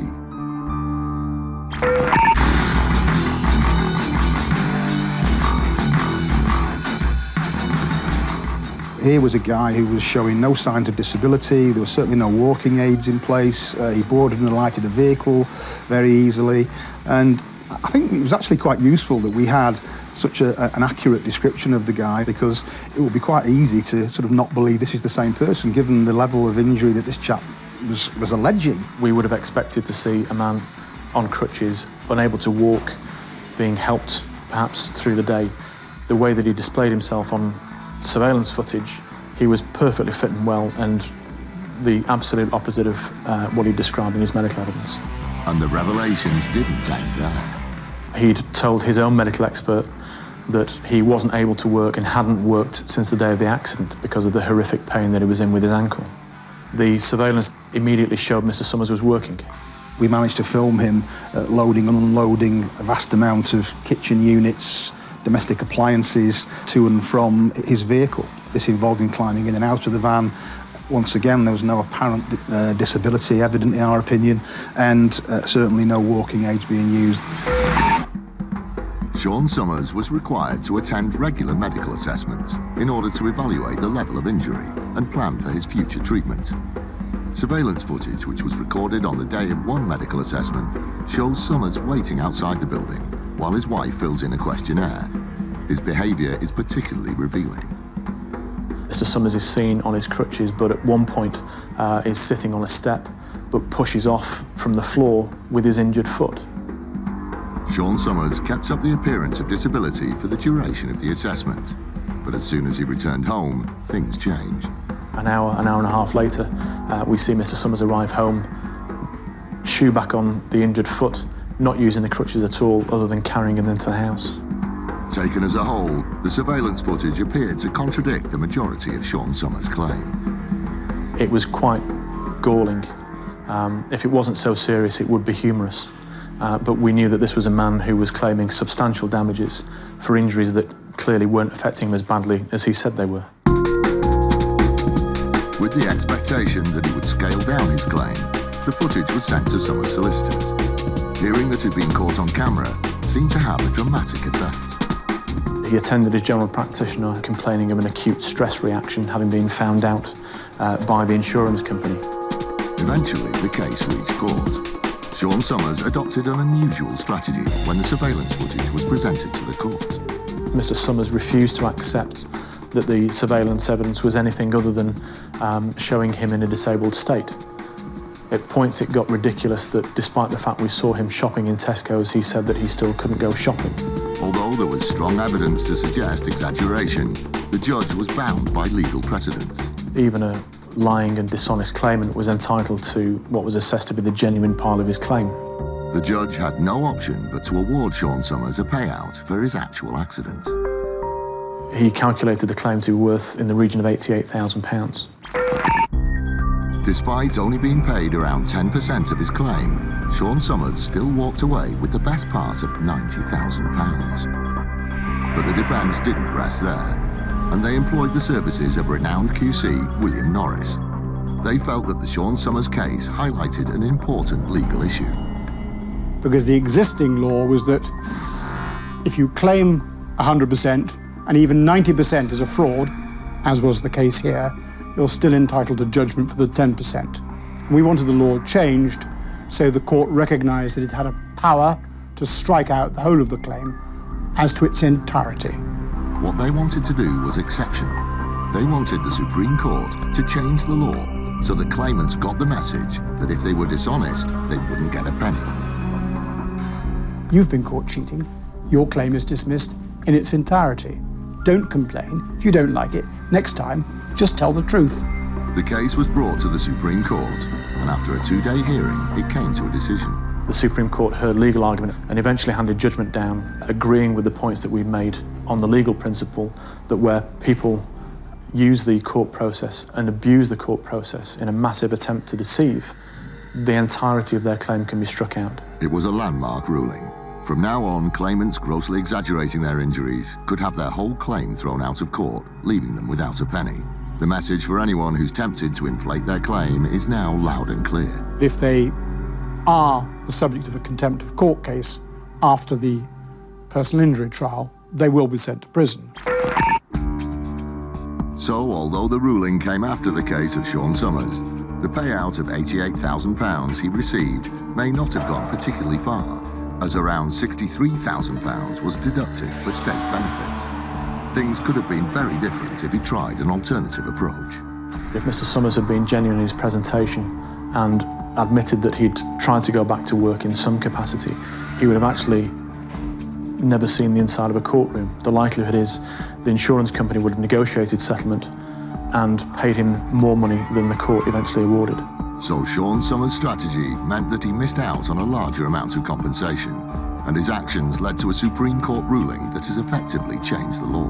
The courts now have the tools available to them to strike out entire claims where claimants have been fraudulent or exaggerated their claim in a massive attempt to deceive.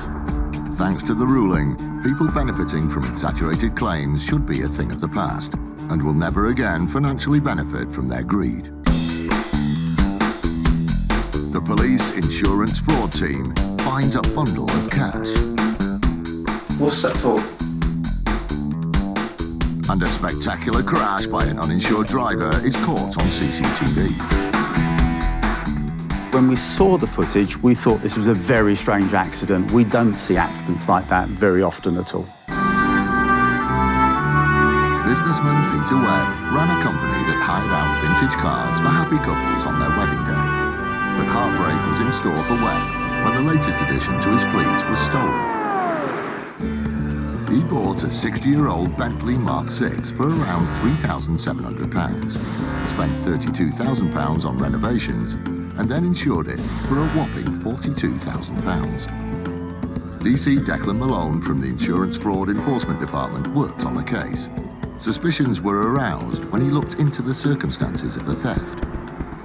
Mr. Webb informed the police that his car had been stolen, that it was inside a locked garage, inside a locked compound. The only one that was broken into was the one that his Bentley was supposedly taken from.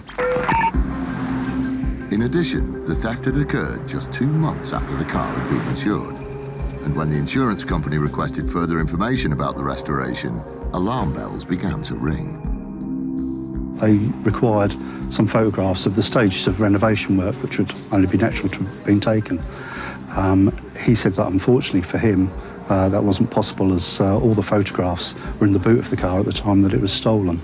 He was also asked to supply invoices for the renovation work that had been carried out, and he said unfortunately they were also in the boot of the car at the time that it was stolen.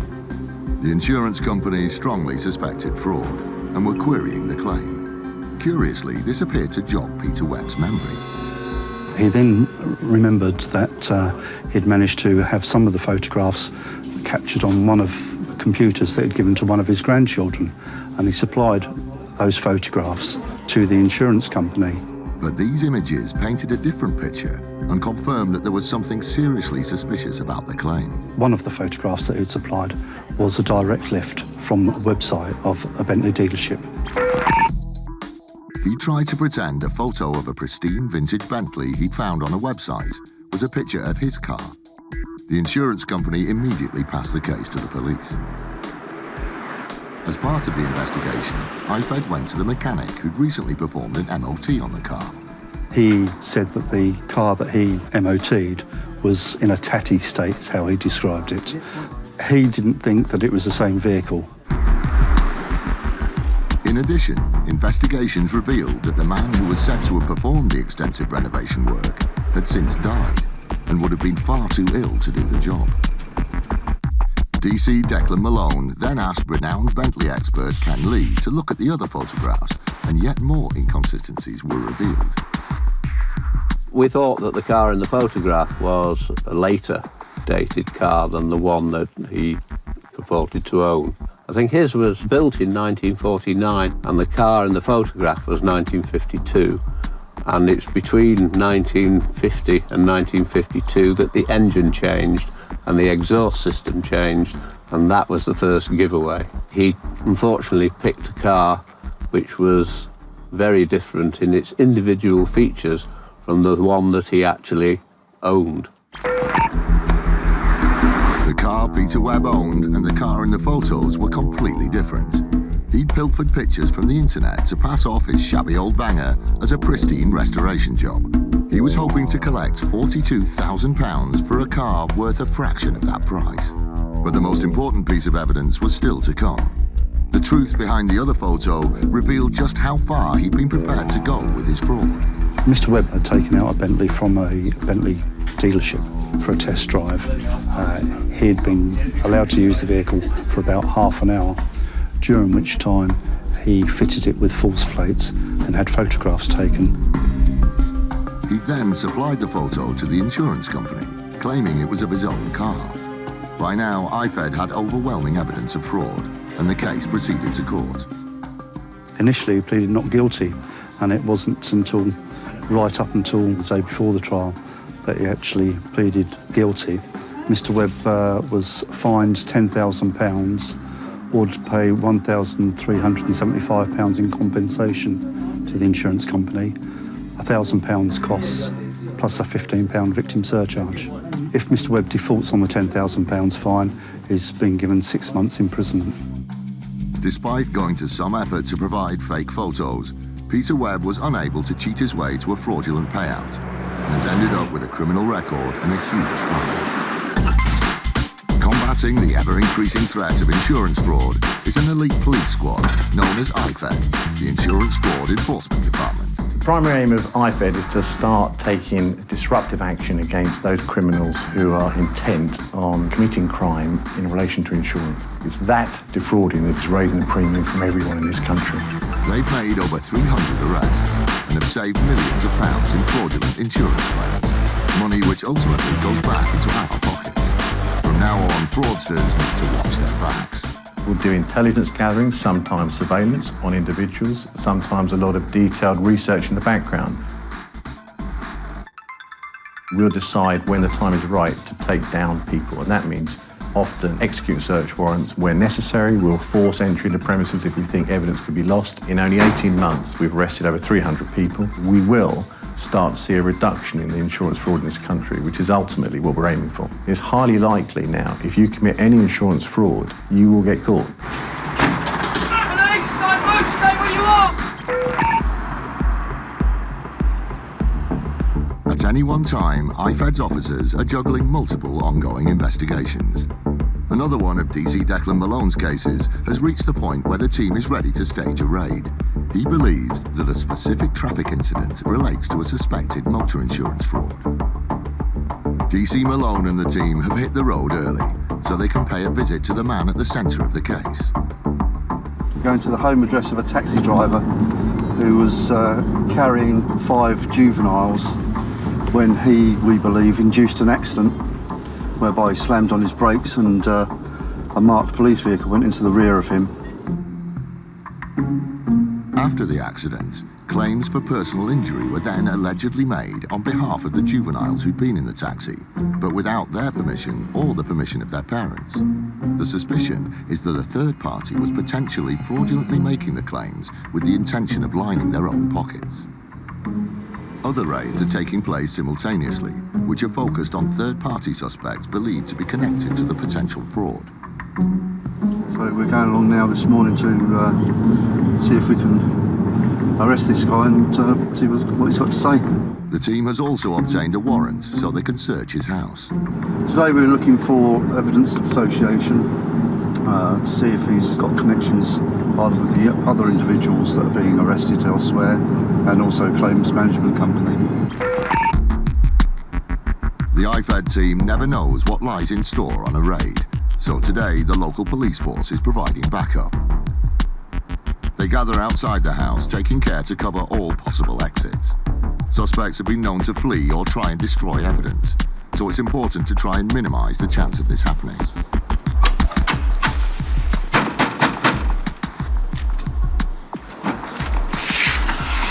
Good morning, we're police officers. Is Mr.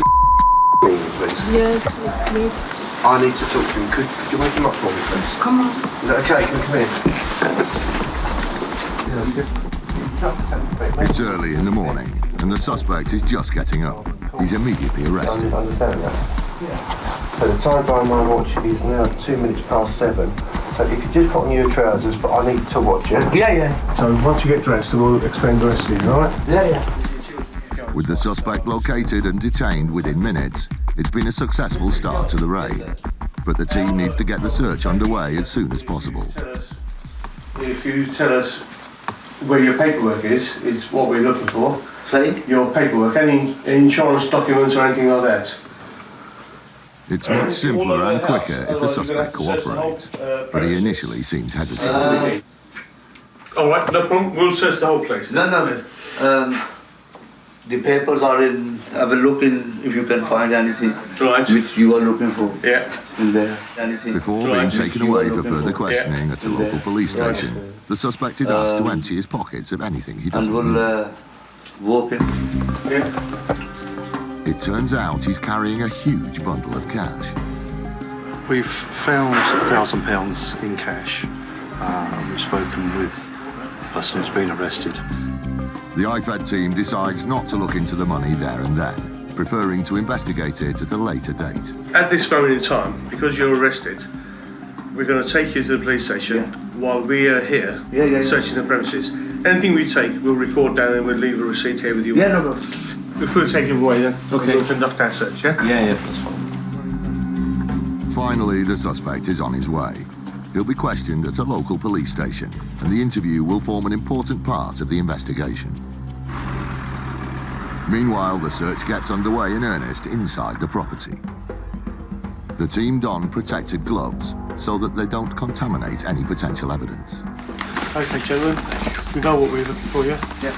Any sort of documentation. All right, we'll start upstairs then. Okay. We're looking for things that associate him with the accident that we're investigating. We're also looking for articles that will associate him with the others who have been arrested. Diaries, hopefully, telephones, storage devices that may have the other suspects' details on them as well. We may have sketch plans of accidents that have been induced, and anything really that may link him with that type of lifestyle. That's the vehicle that was involved in. DC Declan Malone immediately makes a useful discovery. Yeah, I've just found a DVLA form, which is the taxi that was involved in the collision. It's a copy of that, which ties him into the vehicle. It's important to back up the case with supporting documentation. There's also a copy of a report made to the local council about the accident at the centre of the case. It ties him in with the occurrence that we're investigating. There's nothing on its own that's going to hang it. He obviously, if he maintains his story, that it was a genuine accident, that's the kind of thing that we would expect to see. It seems that this isn't the first personal injury claim connected to the suspect. It's only a previous claim that he'd made for personal injury, but he hadn't pursued. The vehicle at the centre of the case is parked outside the residence, and it's not long before it too yields possible evidence. We're actually looking for documentation from insurance companies. We're also looking for mobile phones which may contain evidence. And as you can see, there's 2 in the glove box of this vehicle. It's just a handwritten letter describing an accident where a cyclist rode into a car. It forms part of the investigation and might lead to further inquiries that need to be investigated at a later date. Back inside, there's further potential evidence that the suspect has been involved in previous insurance claims.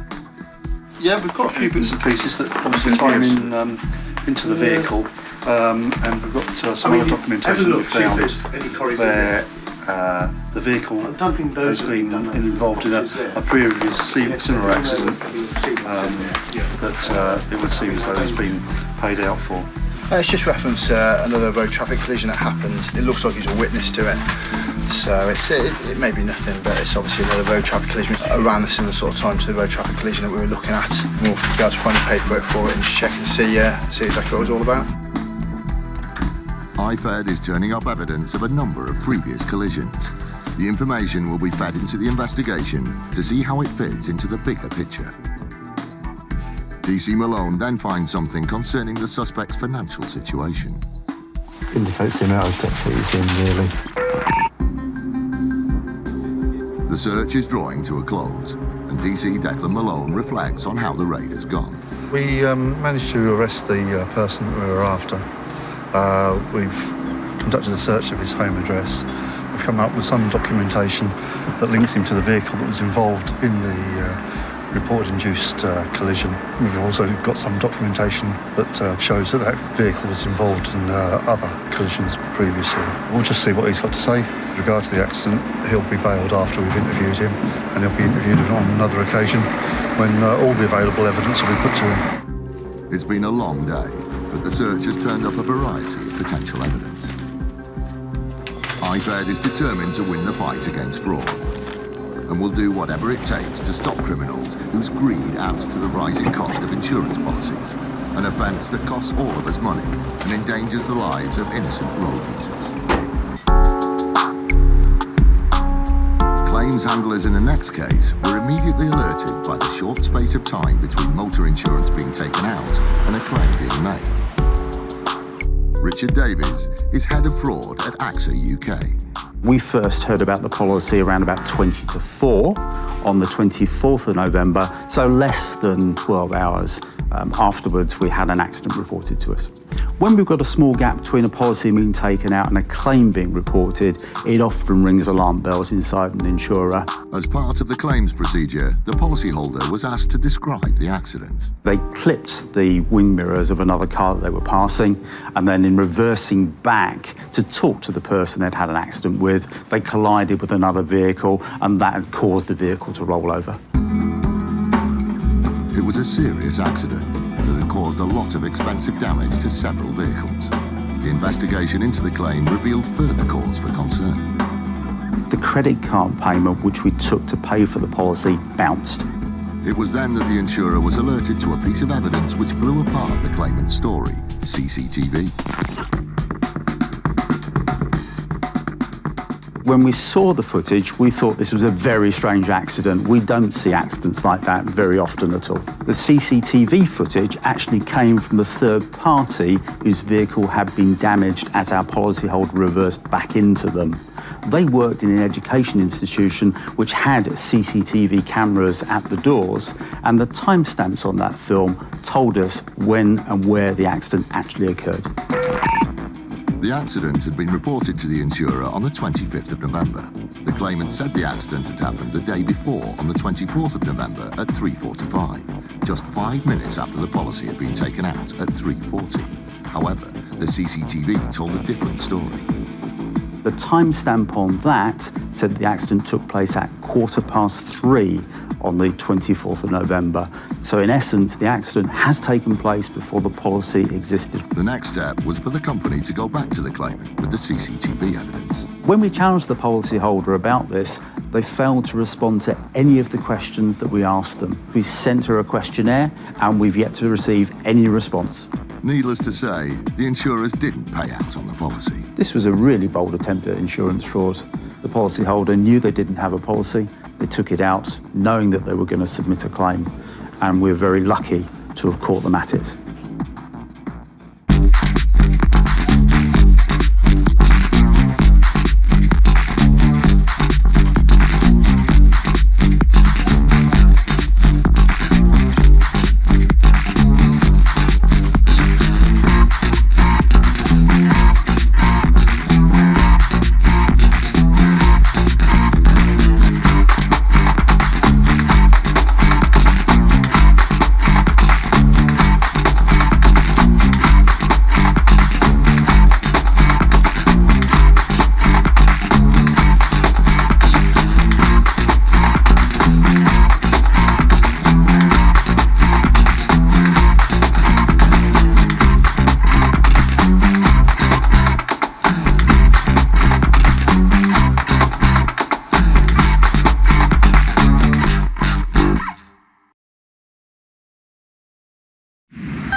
UK is reaching epidemic levels, and it's costing us billions of pounds every year.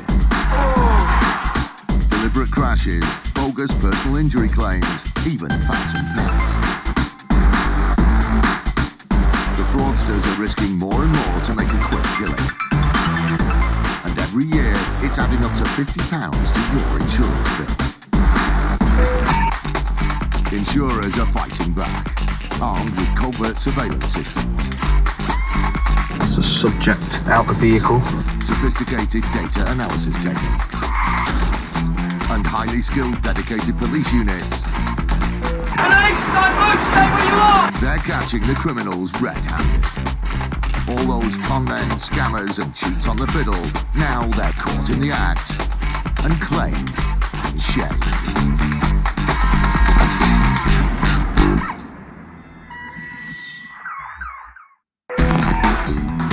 Today, the police insurance fraud team, IFED, is hunting down suspects. There is a problem because he was running out the back door, so don't say there's no problem. Surveillance footage is used to quash a hugely exaggerated compensation claim. Eureka, it's a really good moment to actually catch this woman doing what she was doing. And a hire car smash goes viral. Good for YouTube, not very good for us, not very good for business, and certainly not good for him. With ever-increasing amounts of traffic on the roads, minor accidents are unavoidable. A busy town in Essex was the scene of one such incident involving a bus. 5 months later, the bus company heard from Emma Piper, one of the passengers who'd been on board. She claimed that she'd been injured as a result. Lee Ingram from First Group's Transportation Claims Division worked on the case. Ms Piper alleges that on the 27th of June 2003, a bus had overshot the turning and was reversing back when it clipped the curb and a sign. She's alleging that she was sat at the back of the bus with her child on her lap and she subsequently injured her back. The team started an investigation. They began by talking to the driver, but immediately drew a blank when they asked him what had happened. On this particular occasion, he had no recollection. It seemed as if the original accident had been minor. We therefore made quite a low offer to her. But she rejected the offer and went on to claim that she was suffering from a long list of health issues, including back problems and walking difficulties. She was claiming the higher level of disability living allowance, which would suggest that she would have a severe walking difficulty. In some circumstances, she could not walk at all. She's also claiming that she was unable to lift her child. The claimant states that following this accident, all of her hobbies ceased. Now, one of her hobbies was actually roller skating. She carried on to claim that she was unfit for any type of work and would not be able to work again in the future. The severity of the alleged injuries meant the amount she was claiming for was enormous. The claim submitted was round about the £500,000 mark in total. Lee and his team decided to place Emma Piper under surveillance. What they found was a revelation and totally contradicted her claims. The most obvious thing that jumps out is her removing things from the rear of the car, which at one stage included her holding a handbag, which seems to be quite a hefty handbag at arm's length, and also managing to haul out of the back of the car a car battery. One of her main complaints is that she couldn't lift and carry her children. She is clearly seen to be doing this. She also alleged that she had walking difficulties and back pain, but is seen walking freely and carrying heavy items. She's also seen driving on many occasions, something she claimed caused discomfort. When we saw this, the actual extent of the things that she was doing just made us think, Eureka, it's a really good moment to actually catch this woman doing what she was doing. And her claim to have been forced to give up the hobby she loved also appeared to be in dispute. We made some checks with the club of which she was a member for roller skating and spoke to the manager of the roller rink, who kindly provided us with records of her subsequent attendance, and there were also incidents where she had reported injuries to them after she had been skating. During a speed skating session, she had managed to skate into the end wall and winded herself. Despite the overwhelming evidence, Piper insisted on pursuing her huge claim, and both sides ended up in court, more than once. We actually had 26 court hearings, 3 appeals and 3 trials. It was impossible to argue with the surveillance evidence, and the final result was unsurprising. The judge found Ms Piper to be wholly unreliable The judge found that there may have been an incident, but if there was, it had only caused a very short period of injury to the claimant. Subsequently, he made an award of just under £1,050. That is something like 0.2% of the original claim that was submitted. But the story didn't end there for Piper. In the event that a reasonable offer is made and then rejected, when the judge finally makes this decision, he is going to award costs in your favour, and that is exactly what's happened in this case. She subsequently has to foot the bill for the legal costs. The cost will run into tens of thousands of pounds, and we do intend to fully pursue Miss Piper for that money. Emma Piper's greed ultimately led to her downfall, and instead of walking away with compensation, she's now left with a huge bill. This is a great result for First Group in that we managed to successfully defend what could potentially have been a very large claim. One of the UK's biggest insurance fraud rings is busted. That would have represented a financial loss to the industry of about £6.5 million. And the driver is left with a hefty bill after taking a hire car for a spin on a racetrack. He wouldn't have taken his own car for this race day, so why on earth is he taking our car? Combating the ever-increasing threat of insurance fraud is an elite police squad known as IFED, the Insurance Fraud Enforcement Department. IFED is a 35-strong unit that works tirelessly to hunt down and prosecute insurance fraudsters wherever they may be throughout England and Wales. They've made over 300 arrests and have saved millions of pounds in fraudulent insurance claims, money which ultimately goes back in our pockets. From now on, fraudsters need to watch their backs. Since the formation of IFED in January 2012, the goalposts have moved, and now if you commit insurance fraud, there's every chance you may get a knock on your front door. Head of IFED, DCI David Wood, and DC Tom Hill are working on a case of insurance fraud involving online motor insurance policies. The investigation has reached the stage where they're ready to make arrests and collect hard evidence of suspected criminal activity. We're going to execute a search warrant for a insurance fraud. The suspects are believed to be what's known as ghost brokers, a term for when fraudsters falsify details, such as ages and addresses, to get the cheapest possible insurance deal, and then sell it on to third parties at a substantial profit. Innocent policyholders scammed by the ghost brokers often have no idea their insurance isn't worth the paper it's written on. The next step in the investigation is to gather evidence to strengthen their case, so the IFED team is about to pay the suspects an early morning visit. So we've got a search warrant to search, and we'll seize computer equipment and mobile phones that we believe were used to take out the policies. What we don't know is what's going to be behind the door. We can do a certain amount of checks, research and intelligence. However, you never actually know until you go through the door, so you've got to be on your toes. The IFED team needs to find the three main suspects and also potential evidence in the form of computer equipment that links them to the suspected scam.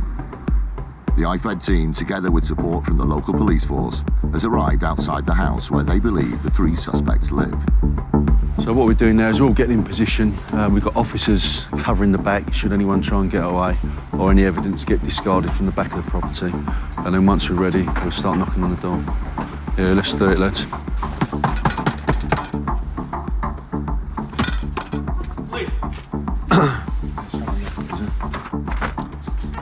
Morning. Police officers. We've got a search warrant for the address. After a delay, they're let into the house and have to move quickly to lock down the building and identify the suspects they want to arrest. Who's in here? The occupants are less than happy to see IFED.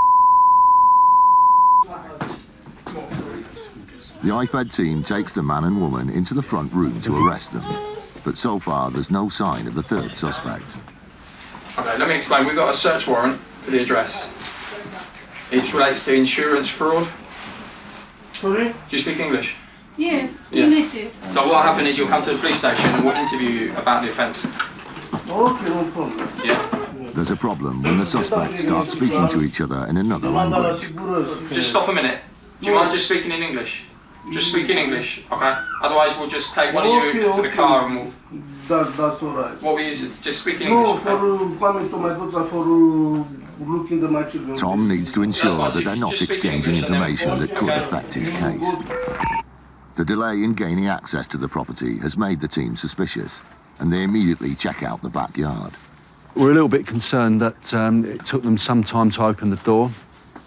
We have got power of entry, but we don't like to smash people's doors down unless we really have to.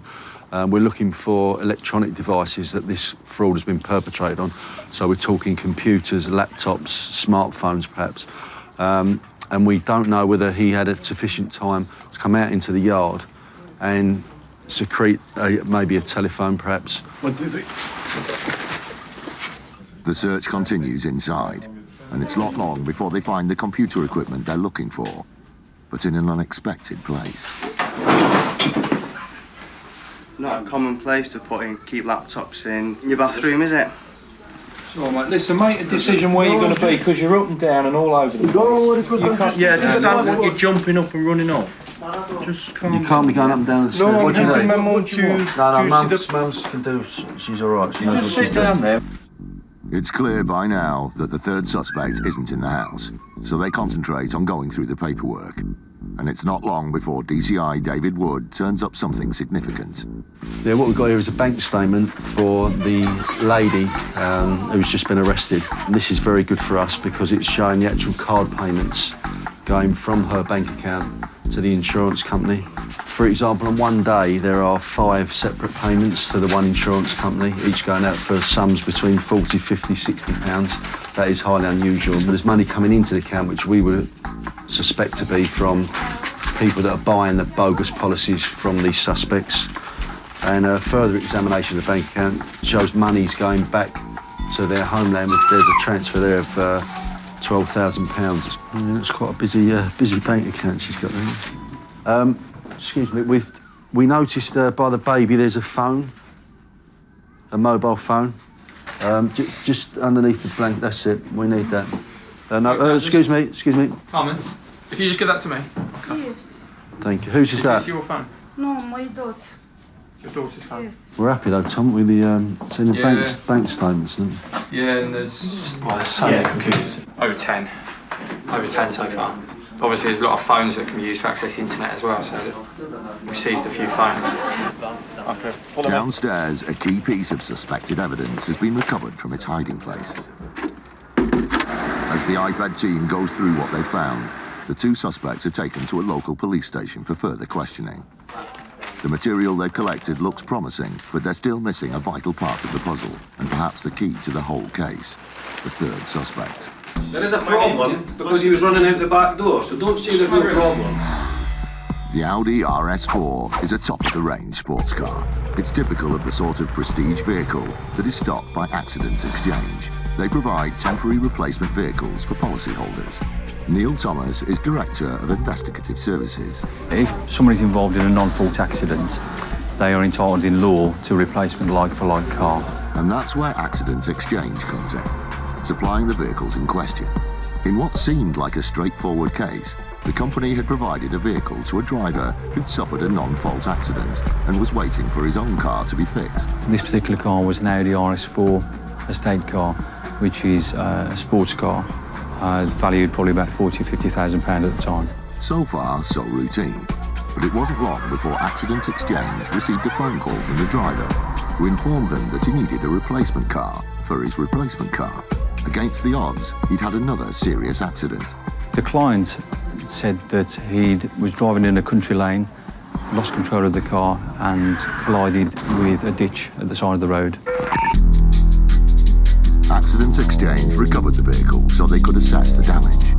Yeah, it was scrap value really, which on a car like that is a very expensive commodity to repair. So the damage was sufficient that it was written off by the insurance company.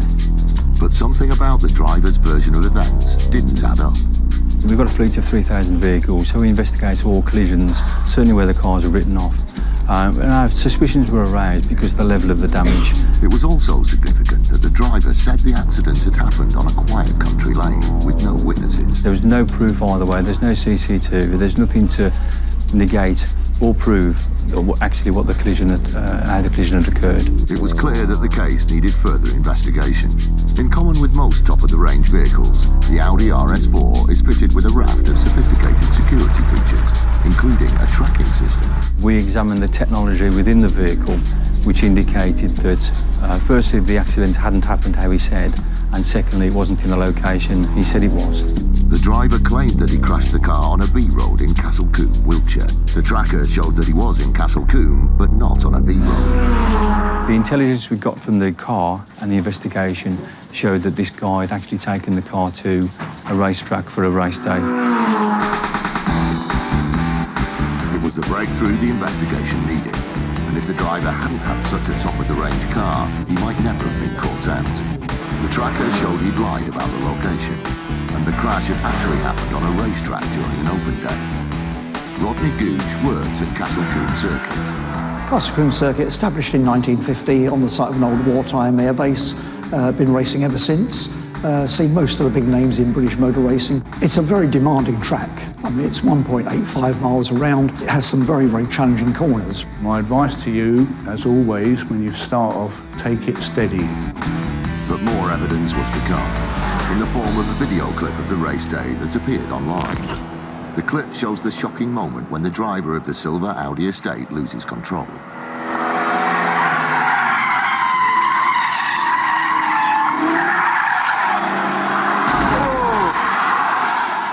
When we checked this YouTube video, we could obviously see it was our car. So we'd got video evidence showing that the collision hadn't happened how the client told us. It had happened going around the racetrack, and the way he was driving, for me, it wasn't a surprise they had the collision. In addition, there were plenty of witnesses who'd seen the crash.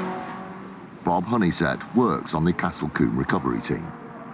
The car came around Camp Corner, started drifting out. I remember it quite clearly because I thought he held it, and then the car snapped back. And as he snapped back, he went straight into the tyre wall. The session was stopped. As we were loading the car onto the flatbed truck, the driver was out there and he was ripping the number plates off the car. And I was asking him, I was like, oh, why are you doing that? And he said, oh, I don't want anybody to know who it belongs to. We were quite suspicious then. It was quite a spectacular crash. Good for YouTube, not very good for us, not very good for business, and certainly not good for him. The truth behind the crash had finally come out, but one thing was still unclear: why the driver had lied to Accident Exchange in the first place. The answer lay in the terms of his insurance cover, which didn't include driving on racetracks. He knew he wasn't insured. He wouldn't have taken his own car for this race day, so why on earth is he taking our car? With a wealth of evidence stacked against the driver, Accident Exchange decided to act. He denied it first of all, but then when we said he got a YouTube video, he actually accepted that he had taken it to racetrack day, he had written it off, and he subsequently paid us for the damage to the car. With no insurance cover, he had to pay the entire amount out of his own pocket, a sum of £25,000. I think with some of the cars, people think it's a hire car so they can take it to a racetrack. They don't have to look after it. We've got a different view in relation to that because obviously it's a very nice car and we expect clients to look after them as they would their own car.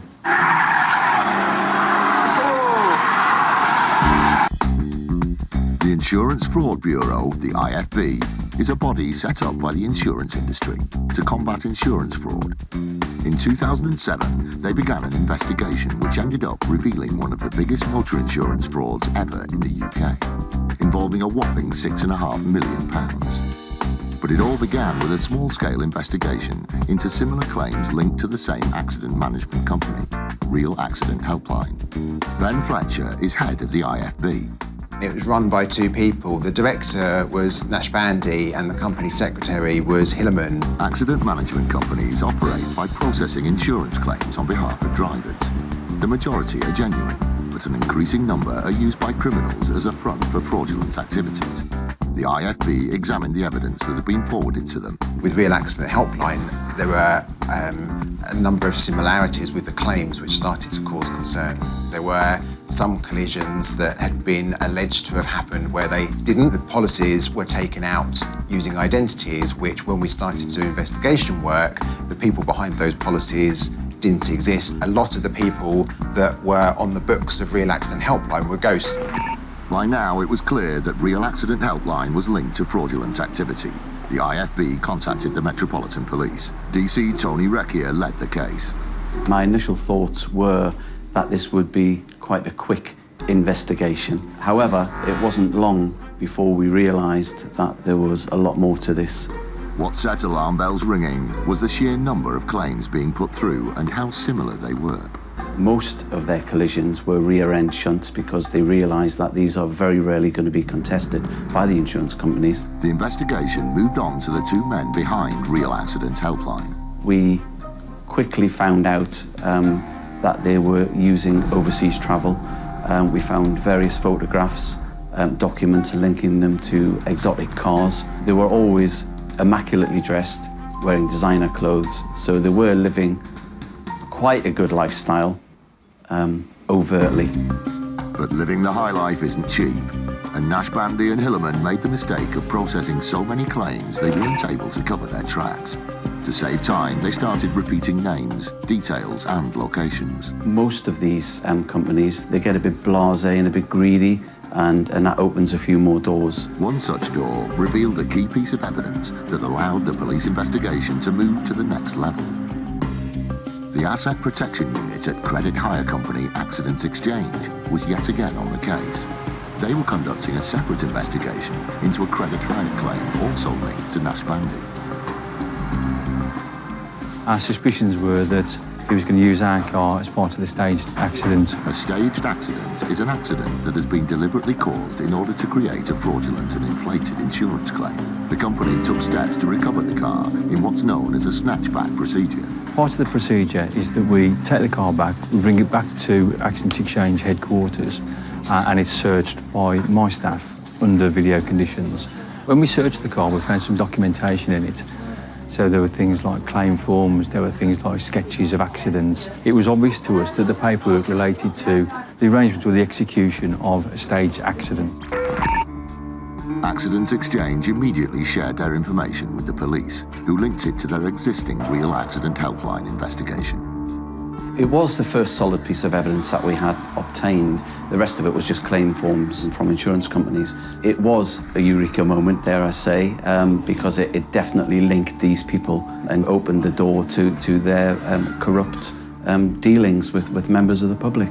Tony and his team moved quickly to shut the fraud down by obtaining search warrants to raid the homes of Nash Bandy and Hillerman. Inside of these home addresses, we found a large amount of cash. It was about £60,000 that we found, but it was in various bundles. People would hide money in their houses because they either don't trust the banks, which is very, very rare, or it's because it's ill-gotten gains. They also raided the offices of Real Accident Helpline and found evidence of fraud in the shape of multiple claim forms. The police realised that Nash Bandy and Hillerman were processing fraudulent claims on an industrial scale. Real Accident Helpline dealt with in the region of 250 accidents and up to 1,000 people. That affected about 20 insurers, and had those claims been paid, that would have represented a financial loss to the industry of about £6.5 million. It was one of the biggest motor insurance frauds ever uncovered in the UK. Ultimately, it was the greed and the arrogance of Nash Bandy and Hillerman that was their downfall. Despite the overwhelming evidence against them, the two men initially pleaded not guilty when the case reached court. But Hillerman subsequently admitted his guilt.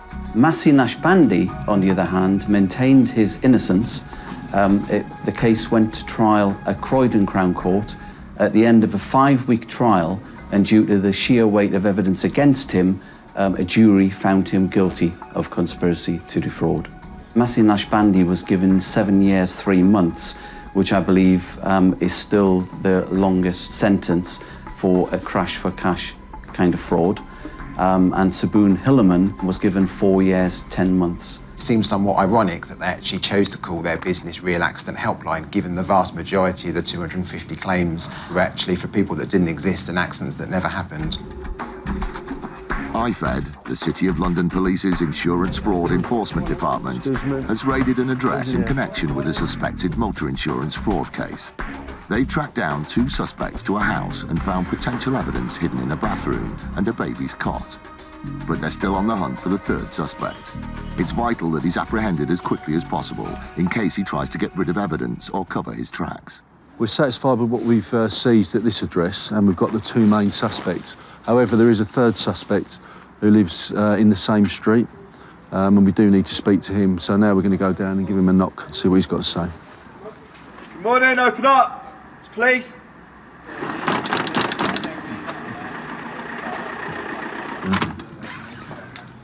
Hello, good morning. Sorry to disturb you, sir.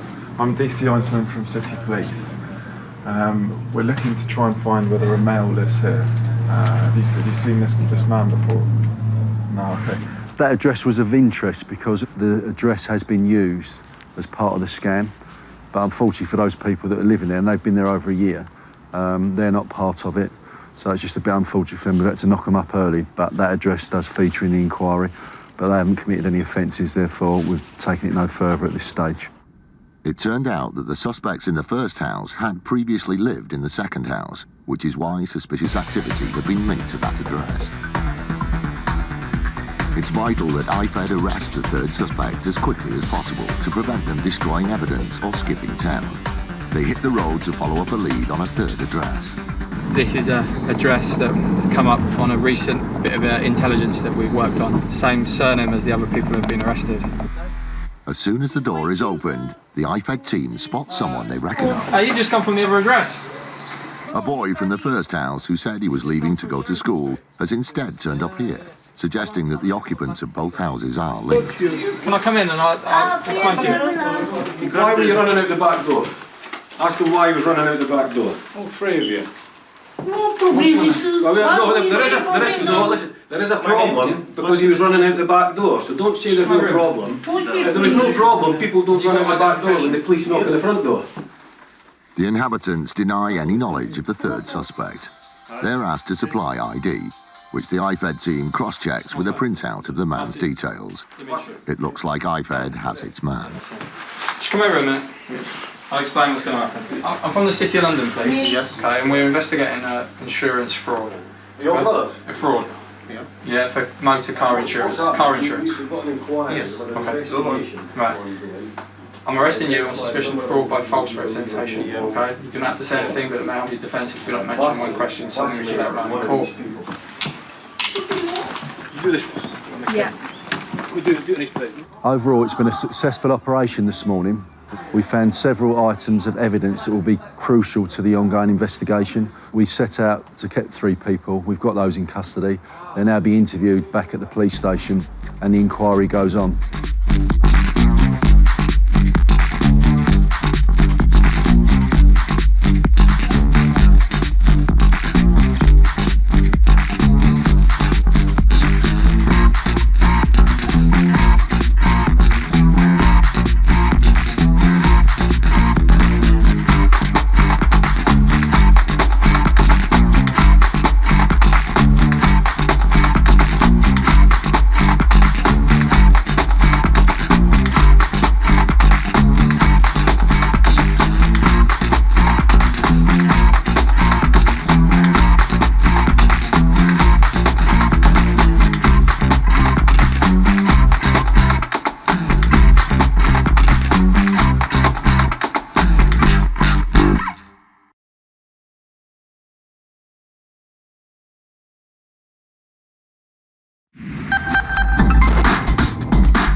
Insurance fraud in the UK is reaching epidemic levels, and it's costing us billions of pounds every year.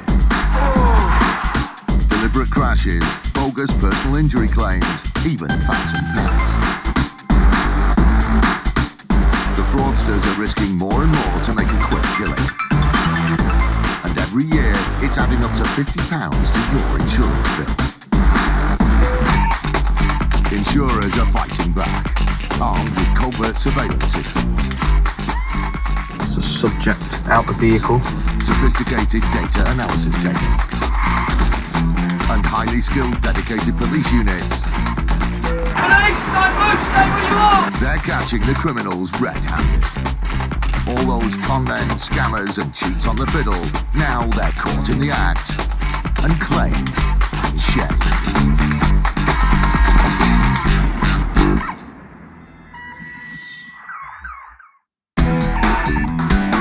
A heartbreaking bus takes to blame for a dislocated knee. The eventual outcome was decided by the CCTV footage. A vigilante road user gets tough on fraud. I think in Mr. Parker they definitely picked on the wrong individual. And a specialist fraud-busting team is on the hunt for a crash-for-cash suspect. It's the police, so can you open the door? Bendy ones, tall ones, short ones, and sometimes late ones. Buses are a varied bunch, but they have one thing in common. If you're not holding on tight, they can knock you off your feet. That's exactly what happened to this stricken man on the 427 bus in West London. He's just dislocated his knee. The passenger has stood up, pressed the bell. As he stood up and pressed the bell, the driver has braked very hard, forcibly, causing him to plough into the seat in front of him and hit his knee on the seat. After the passenger's dislocated his knee, he's clearly in some pain. He then stands up and limps to the stairwell of the bus, trying to figure out how he's going to get down the stairs as he now can no longer bend his leg because he's dislocated his knee. He then realises he can't do this, so he decides just to sit down in the stairwell. Blocking the stairwell, unable to move, and in a lot of pain, the injured passenger alerted the driver. The bus driver stopped to let some passengers get off, and after he'd closed the doors, he heard a voice, a male voice, saying, "Please, can you stop the bus? Hold on a second." So the bus driver waited. Due to the severity of his injury, an ambulance was called for the lame passenger. That wasn't the last the bus company was going to hear of the incident. The gentleman later on presented a claim for personal injury, for compensation for the injuries that he sustained to his knee. He's also stated that he has suffered a loss of earnings 2 months after the incident. He's claiming that he's still unable to work. Although he didn't quantify his claim, I would suspect it would be in the region of between £10,000 to £20,000, including legal fees. So not insubstantial amount. For incidents like this, First Group self-insure, so they pay out for claims from their own pocket. The supposedly hard-braking bus driver had potentially exposed the bus company to a serious financial blow. But before the passenger could be paid, the bus company had to complete its standard claims process. When the claim was submitted to us, we decided to investigate, as we do with all claims, using all the evidence available to us. Evidence like this. CCTV coverage on buses tends to be good in all areas. On this particular bus, we've got 12 cameras fitted. They will include cameras showing the upstairs deck, front and back, the stairwell. Also downstairs, we'll have cameras looking at the passengers at the front and the back. We will have cameras showing people that are boarding the bus. There's a camera in the driver's cab so we can see what attention the driver is paying to what he's doing. We've also got cameras on the outside of the bus looking forwards, backwards and along both sides, forward and backwards. So it's a pretty good overall view of all areas on the bus. If the bus driver had dislocated the passenger's knee with some hard braking, his bosses were about to find out. This is the 427 bus on the evening of the incident. Here comes our passenger now. He originally got on the bus, he stood at the bottom of the stairs, and then as the bus moved away, he decided to join the upper deck. He went to the back of the bus and sat straight in the middle seat. Soon, according to his claim, we should expect to see the passenger's knee dislocated after the bus driver slams on his brakes. If you're squeamish, look away now. When we looked at the footage, we realised that a very different story to the one that the gentleman had informed us was coming to light. What the bus company saw was bizarre.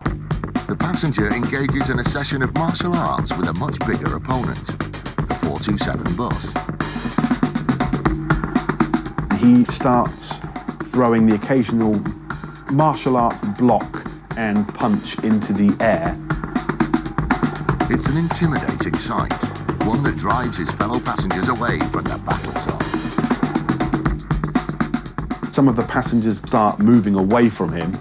He stands up and becomes a lot more animated. He starts throwing elbow blocks and knee strikes and kicks at the seats and the metal stanchions on the bus, and he really looks like he's trying to take down an invisible opponent. Far from invisible, the 12-ton enemy was getting the upper hand. He hugs onto the post and he becomes imbalanced and spins from the post, and it's at this point that he gets his right leg caught between his left leg and the seat, and you can see the twist of his knee, which is where the dislocation then occurs. The passenger's version of events was a complete lie. His knee hadn't been dislocated due to the bus driver braking sharply. He dislocated his own knee, scrapping with a metal pole. You can then see he's in some visible discomfort as he sits there, rolls up his trouser leg and starts to hold his knee. Meanwhile, unaware of events unfolding upstairs, the driver brings the bus to a gentle halt for the next stop. To be honest, the CCTV footage is probably all we needed to discredit this person's version of events. He's told us what happened in his words. We've looked at the footage. It clearly is very different to what he stated. It couldn't be any clearer. The passenger's phony claim had been exposed.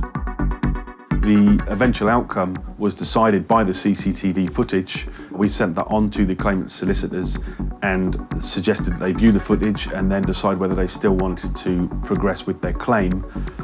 We have not heard back from them since. Claims like this are ultimately paid for by the consumer, from the money they've handed over for their tickets. The bus company doesn't take it lightly. In the event that this claim was pursued further and they decided that our repudiation was not accepted, we would have run this case to trial, definitely, through the civil courts, and we probably would have sent our information on to the police and asked them if they would consider prosecuting the claimant in this occasion. An eagle-eyed road user disputes the facts. Why are you saying 3 injured parties? I said, there's only 2 people in the other car. And IFED seems potentially case-closing evidence. We seized a number of handwritten documents which are basically an outline of the accident. Look at this mess. Mr. Parker, on the left, has just ploughed his vehicle into the back of the red car. He came out of the car, I got out of the car, looked at the back of his car to see the damage, looked at the front of my car to see the damage.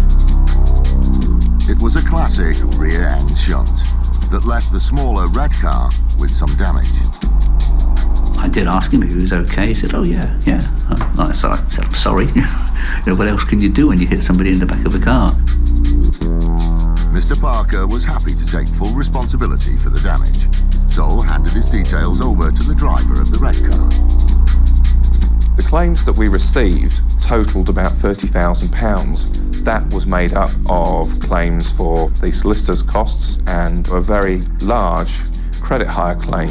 The vehicle that was involved in the accident was unroadworthy, couldn't be driven, and they wanted to claim over £8,000 for a replacement vehicle. A 30 grand wallet. Mr. Parker's insurer was facing a very large outlay. They decided to contact Mr. Parker for more details about the incident. I got a phone call from my insurance company saying, asking me had I been involved in a traffic accident. So I said, yes. Well, I was at fault because I hit the back of this other car that was stationary. The insurer had some bad news. Mr. Parker was readily taking the blame for a much bigger claim than he realised. They said, we don't think this is going to be a straightforward case. They're claiming whiplash injuries against insurance. So I said, well, they seemed all right at the time, but, these things can probably come into effect later. Mr. Parker took the news well, but then the conversation took a turn. They said, well, it's going to be 3 injured parties. Are you sure you're not all injured? I said, no, I'm not injured. But why are you saying 3 injured parties? I said, there's only 2 people in the other car. No, there was 3. So I said, there was the driver and his passenger, nobody else in the car. A whiplash claim from 3 people could substantially add to the size of the claim. Mr. Parker's premium was in danger of rocketing. It could have been Mr. Parker's word against that of the red car driver. But Mr. Parker had an ace up his sleeve. well, I'm sorry, they put a claim in for 3 people. And I said, well, I'm sorry, it's not. Well, it's your decision, your argument against theirs. No, it's them against my onboard camera. To which they replied, you had it filmed? 2 years earlier, Mr. Parker had a small crash. Despite no serious dispute as to liability, he felt an onboard camera would have provided useful evidence. It had recorded his latest crash. Understandably, the insurance company were keen to get hold of the footage. It would easily solve the dispute about how many people had been in the red car at the time of the collision. So we contacted him and arranged to collect the footage from him, which we then viewed when it got back to our offices. I was pleasantly surprised to see how clear the footage was. Perfectly positioned in the middle of the dashboard, the camera was ready to settle the case. After the collision, the occupants of the red car emerged. 1, 2. Just as Mr. Parker had stated, there were only 2 people in the car at the time of the incident. And that's really interesting because when the claims were presented to us, we actually get claims from 3 people, including a person that was allegedly in the back of the vehicle at the time of the accident.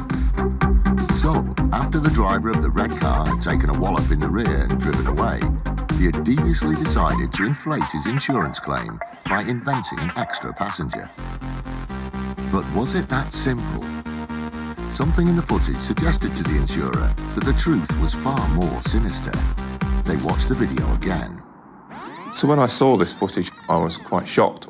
We could see very clearly then exactly what had happened in the accident.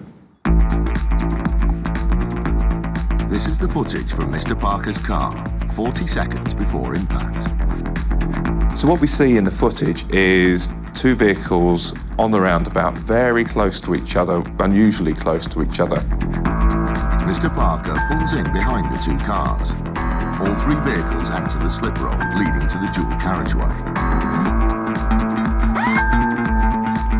20 seconds to impact.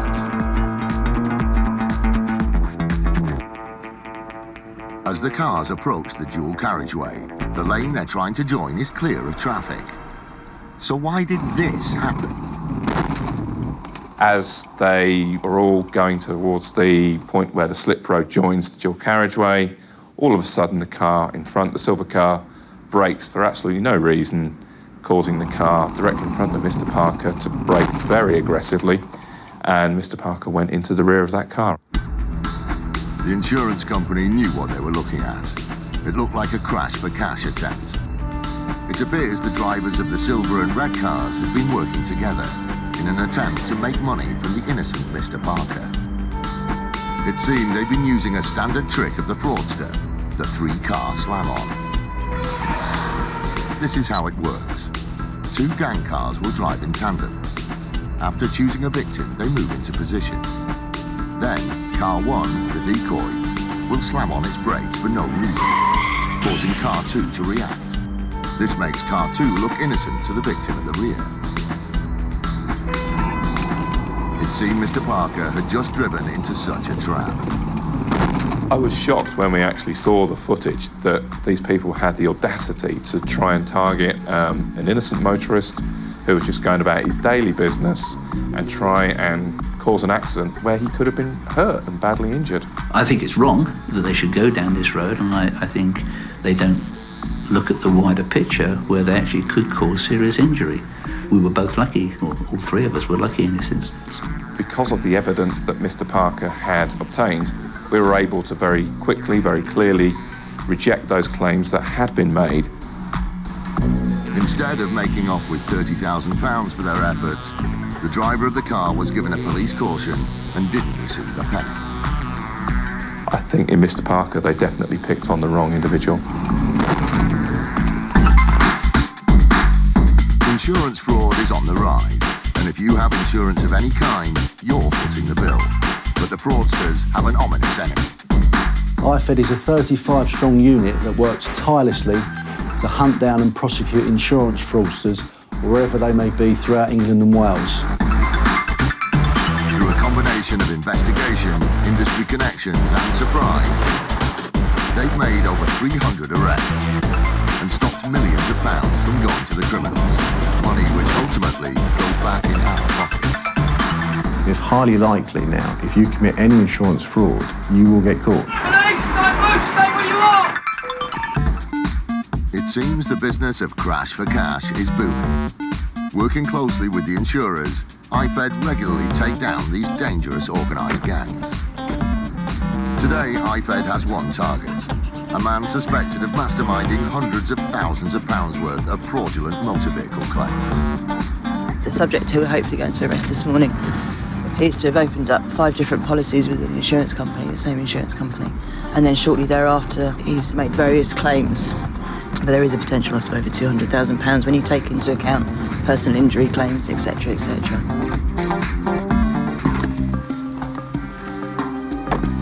DC Sibley and the IFED team arrive at the home address of the suspect.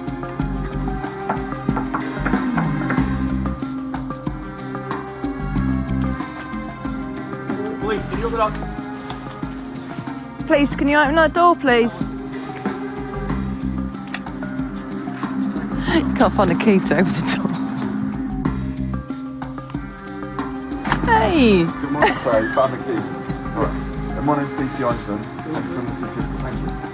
The IFED team is granted access to the property, but the man who has opened the door is not the suspect. All right, they were your tenants. And when did those tenants move out? The man IFED is talking to owns the house. He used to rent the property out to the suspect, but has now moved back in. All right, well, Thank you very much. Thanks for your time. It wasn't a wasted visit. Information found inside the house has provided IFED with a new address to visit in their hunt for the suspect. Yeah, Pat, what's the postcode for the next address? Yeah. What number? Police officers. It's bonus time for IFED. Came here looking for one. We've come away with 2. This is the sound of a taus, a bow-stringed instrument from central and northern India. One of the most renowned players of the taus lives in Britain, Ranveer Singh. The highly regarded Ranveer is internationally recognised for his traditional Indian folk music. Like a lot of world-famous musicians, he had a smart car.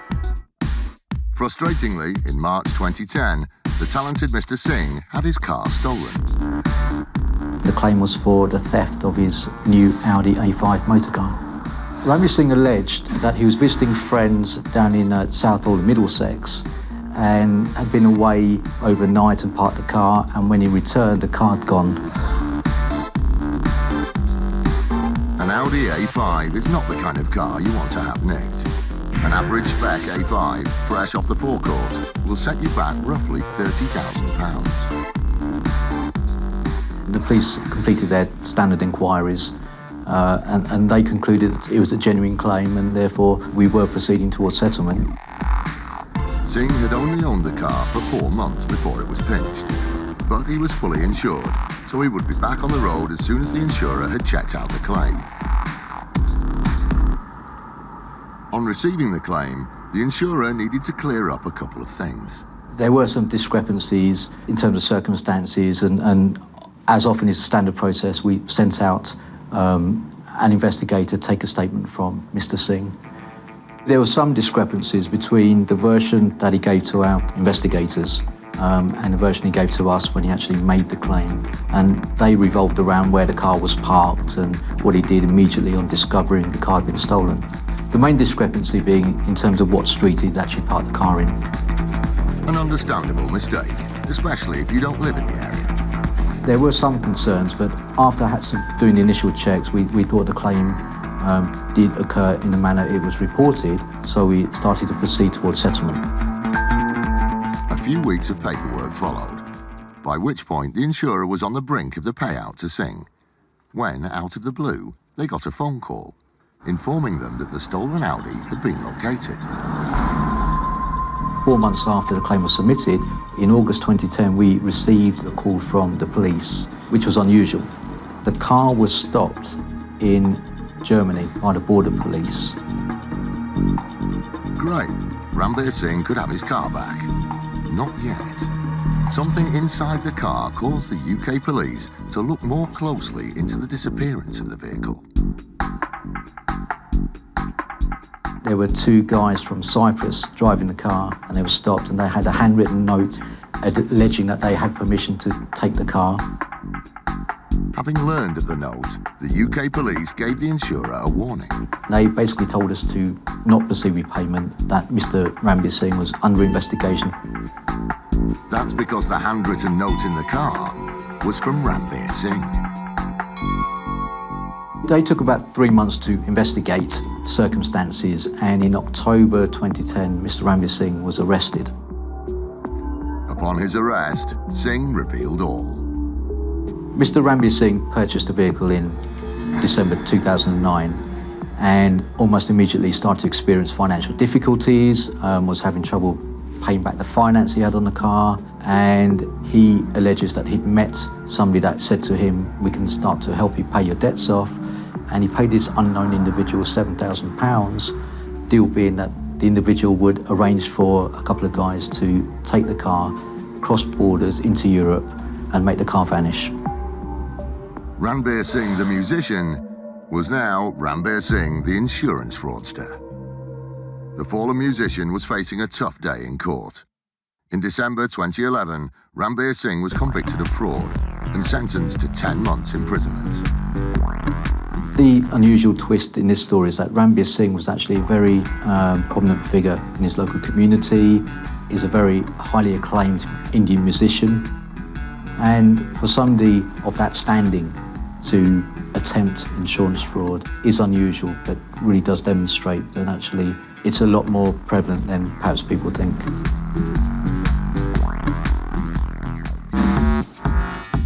Today, IFED is tracking down a man suspected of making hundreds of thousands of pounds out of fraudulent motor insurance claims.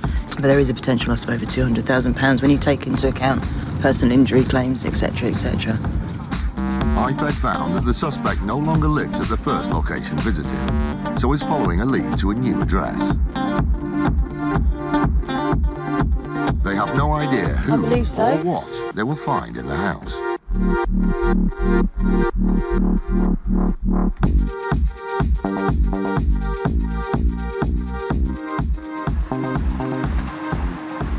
Hello, good morning.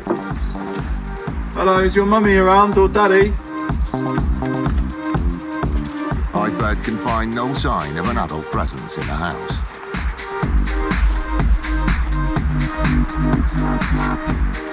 Hello? Hello, is your mummy and daddy around? Don't be scared, it's the police. Can you open up, please? It's the police, so can you open the door? The minutes tick by. The team is still waiting to be given access to the property. Yeah, look, it's the police. I can see one, she's gone upstairs. It's 3 kids, it's a little girl, that's why. The longer they wait, the more likely it is that the suspect could destroy potential evidence. Instead of the toilet being flushed. This baby, this toddler, and there's a little girl. Well, hiya, police officers.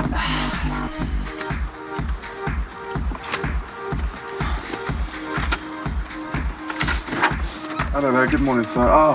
From their extensive research, IFED know they have found their suspect. My name's DC Einsman from City Police. I'm looking for you, so I'd like to step in and talk to you. Okay, I'm going to arrest you, okay? You're under arrest in connection with fraudulent insurance policies for motor vehicles and subsequent claims made on them. I'm arresting you for the prompt and effective investigation of these offences. The suspect's been arrested, so we're going to do a search now of the property to see if we can find any more documentation, anything relevant to the offences. He's not particularly happy that we're there, but that's all we can do. We'll see what we can find. The suspect wasn't where IFED expected to find him, but DC Sibley's team searched the house they'd been led to. Filming access is restricted to the unplanned raid location. Within minutes, the search yields potential evidence. We're in one of the main bedrooms at the moment, and it's just sackfuls of paperwork, documentation, quite a lot of it relating to what we're investigating. We seized a number of notebooks with handwritten notes in them showing names, addresses of possible claimants. seized a large number of certificates of motor insurance, all linked to the index numbers and names of the people that have made the claims. The search of the main bedroom has become red hot. DC Sibley has some potentially incriminating exhibits in her hands. We seized a number of handwritten documents which are basically an outline of the accident. This would be a map of the collision of the roads and where the collision took place, showing obviously the roundabout, the vehicles involved, and street names, and actually how the accident happened. And this is quite common, we find this quite a lot. But we found a number of those. 3 I've got here, as I say, the driver details of the third-party vehicle, victims' details, insurance company details, and obviously full description of how the accident happened with a nice little diagram. The search of the main bedroom is complete. The suspect iPad came for is taken away for further questioning. Out of the blue, DC Sibley's attention is drawn to another occupant of the house. We came in here looking for one person, but when during the search, the other male in the premises has sort of stated to me that the documentation is his, it's in his bag, and it's in his bedroom. So because of what we found, he's been arrested as well on suspicion of fraud by false representation. So we came here looking for one, we've come away with 2, and a lot of information and evidence.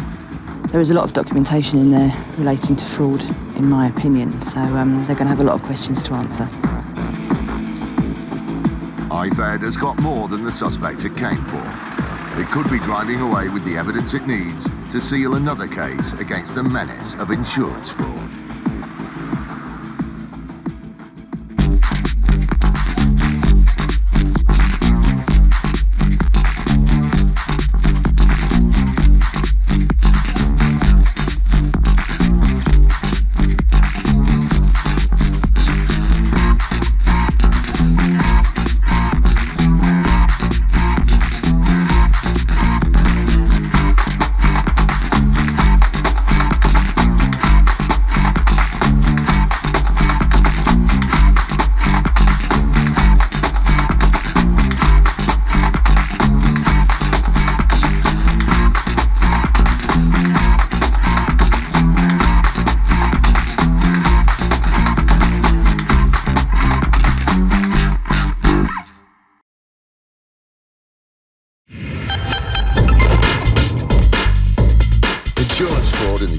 Is reaching epidemic levels, and it's costing us billions of pounds every year.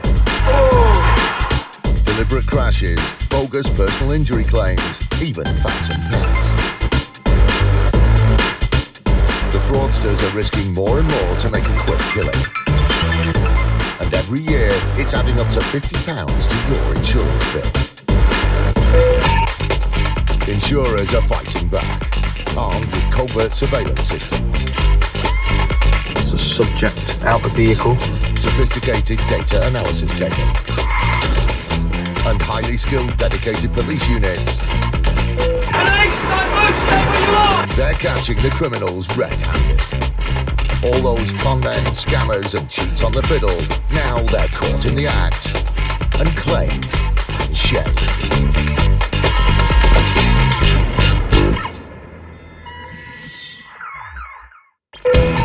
Today, CCTV catches out a fraudster trying to claim a huge payout for an accident that never happened. It just makes you think, well, this is a clear fabrication.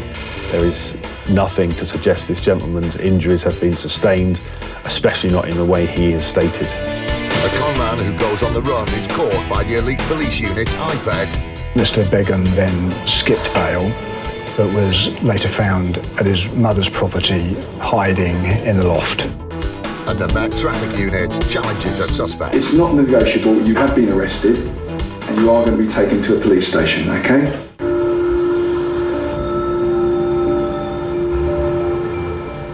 We Brits love a bus ride. We take around 5 billion bus journeys every year. But occasionally, a ride down the high street can turn into a tragedy. Lee Ingram of the Transportation Claims Division of First Group worked on the case of a minor collision which had been filmed by the outward-looking onboard camera. The bus approaches a stationary Land Rover, and as it's passing, it manages to catch the driver's side wing mirror with the side of the bus and continue on, bending the wing mirror back. It doesn't actually cause any damage to the wing mirror. The glass comes out of the housing, but neither the glass or the housing are damaged, and it's just a case of snapping the glass back in. There is no damage to the bus at all. You will see that the driver of the Land Rover, as the bus is passing, notices what's happening, and he can be seen clearly to be banging on the side of the bus. Then someone gets out of the Land Rover and goes to the front of the bus as he stops a bit further up and just lets him know what's happened. Not long afterwards, the company was presented with a claim for an injury caused by the accident. But rather than coming from the driver of the car, the claim was from an unexpected source. This passenger on the top floor of the bus. His version of events was very different, as his phone call to the insurers shows. Okay, what happened was, the bus driver was driving fine. There was a car parked on double yellow, which caused the bus driver to, and from what I see, he just opened the door, and he caused the bus driver to brake, very sharp, causing me to hit my head and falling down. After 45 minutes, I was having a lot of back and neck pain. Called a cab to hospital where I was advised by the doctor that it would be muscle injury. The pain has got a lot worse, so I can't do anything apart from going to a toilet. Having difficulty getting dressed, can't lift my son up, hard to walk up the stairs, can't play sport, and can't do much. Have made an appointment with my doctor for stronger painkillers. I'm really upset and feel hopeless and depressed as I'm in a lot of pain and can't do nothing at all. In his opinion, he has sustained what he considers to be life-changing injuries.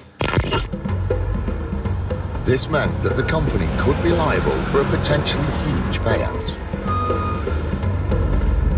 He was looking to build a substantial claim for future care, care of personal hygiene, maybe a future element of childcare and child support. A minor prank causing life-changing injuries to one passenger just didn't ring true. A full-scale investigation was launched by Lee's team, and the CCTV from inside the bus was reviewed. It proved to be the killer piece of evidence. The claimant can be seen sitting on the top floor of the bus on the left-hand side. When I first saw this footage of the passenger in question, I did review the footage on several occasions because I thought I must have missed the incident he's referring to. But he hadn't. The reaction of the passengers looking out of the windows shows the exact moment of impact. At the same time, the other camera shows exactly what happened to the claimant. Nothing. The gentleman who is making this claim does not at any stage fall to the floor. He stands up after having travelled to his destination, goes to the top of the stairwell, goes down the stairs, speaks to the driver as he gets off the bus, and then leaves the bus. There is no suggestion or any indication of a fall, as he is alleging. The pictures confirmed what they'd suspected all along, that he'd never been injured, and his claim was a work of fiction. It just makes you think, well, this is a clear fabrication. There is nothing to suggest this gentleman's injuries have been sustained, especially not in the way he has stated.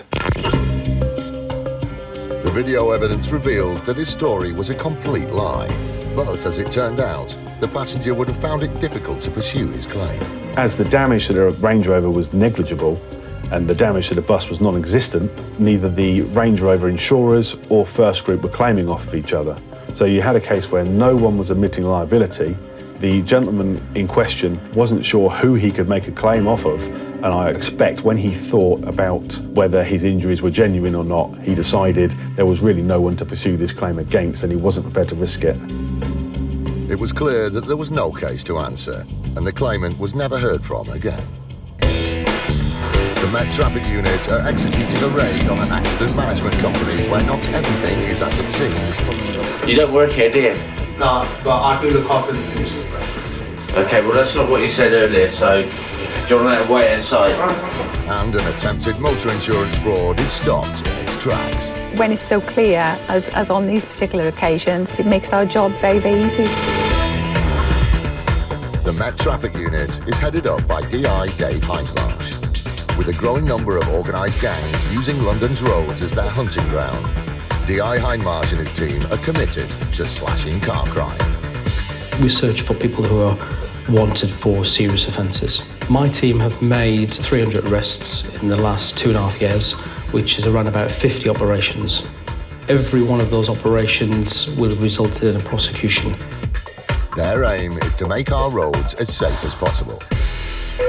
You have the most serious types of cash for crash, which is the induced collision. And this is primarily where gang members, because it is organised criminal gangs involved in this, who will go out onto the roads with 2 cars. They'll drive in tandem looking for their victim. They'll position themselves in front, and then the decoy car, which will be the lead car, will brake hard. That gives the middle car, the one that they want to be damaged, a reason to brake, catch their victim out, and they'll run into the back. And that is a typical cash for crash scenario. The insurance industry have estimated that it costs them somewhere in the range of £392 million per year, but I think it's probably bigger than that. It is an extremely dangerous way of earning some money because you are putting innocent members of the public at risk. Intelligence has led DI Dave Hindmarsh and his team to the home of a suspect thought to be connected to a case of crash for cash. We're just on our way to execute a search warrant of an address on a person that we believe has been involved in at least 2 induced collisions. The intelligence we have is this person's had 2 crashes, all with similar circumstances, within the last year, and there's some evidence that suspect us to believe that he's been putting through false claims. So we're just arriving now. The team are out at the break of dawn, so they can maintain the element of surprise. As they approach the house, they cover all exits. Kitchen lights on, Roger. Is the police? Yes, please. Good morning, I'm DC Roger Crawley from the Metropolitan Police Specialist Crimes Operation. I'd like to speak to you about 2 induced collisions that occurred last year. Accidents in which I believe you were involved and which I believe were deliberately staged. I'd like to come in and speak to you. I've got a search warrant here to search your premises. The team is let into the house and they explain what's going to happen. Okay. What we're going to be searching for is documentation in relation to that collision, passports, any other documentation, mobile phones that may assist me with my investigation. One thing I don't understand, like you are here to investigate either the accident being caused deliberately. That's right. Okay, that's what you are here for. That's right. I suspect they are deliberately staged accidents. Okay, well, I am driving since 8 years in this country and I've never ever been involved in any accident except these 2 accidents which happened last year. After initially querying the situation, the suspect finally indicates where they can find the documentation they need. There are a set of documents over there, you can have a look, okay, to all the documents. As far as the accident concerned, of course, I drive on the road. My suggestion now is he's arrested. The team confer and make the decision to arrest the suspect. Okay, you're under arrest, you do not have to say anything, but it may harm the defence if you do not mention one question, something which you later on in court. You need to say they give evidence, you understand that. This doesn't make any sense to me. A formal interview will take place at the police station, but the suspect wants to discuss the allegations there and then. Not I done. You will be given your opportunity when we get down to the police station and I'll interview you to give your version of events. And if you wish to tell me all about the team needs to avoid a long discussion, okay? So they're not wasting valuable time. It's not negotiable. You have been arrested and you are going to be taken to a police station, okay? Well, I don't understand. Okay, you can take me to the police station, I don't mind, because I know I'm right, so I don't need to scare of anything. Listen to me, the officer explained why you've been arrested, okay? You will be going to a police station, so you might as well just sit there until we finish doing the search. We'll take you down to the police station, then everything will be explained to you fully. Unexpectedly, okay? And the suspect then questions whether they are who they say they are. Your account. Really? We've showed you our warrant cards. I've showed you my warrant card. Do you want to see it again? Please. I'll show it to you again. But you're arresting me with something I never done. It's probably best if you just be quiet. It seems like the suspect is using delaying tactics, and the interruption means that over 20 minutes have passed before the search finally gets underway. We've entered the premises using the search warrant. The man that's in the living room has now been arrested for believed submitting fraudulent personal injury claims. He's going to be coming back to the police station with us where he'll be interviewed formally. We're basically looking for paperwork pertaining to insurance claims, insurance certificates, documentation for specific vehicles. Eventually, they conclude the search and are ready to take the suspect away and remove the potential evidence. So if you just do as we say, then there'll be no need to handcuff you. All right, brilliant. We came looking for paperwork for insurance claims and having just a look through the documentations briefly. That's what we've got. So certainly the objective today was to find some paperwork, which we have, and to arrest the person who's been arrested. So I think the objective has been complete. According to one phone company, 700,000 mobiles are lost or stolen every year. Luckily, most gadgets are covered by household insurance. But with so many claims in the system, it's easy to believe that some fraudulent ones could slip through unnoticed. At least that's what Faisal Begum thought. He submitted multiple claims from people who didn't exist. Tom Gardner from Aviva worked on the case. In the first place, our systems created an alert.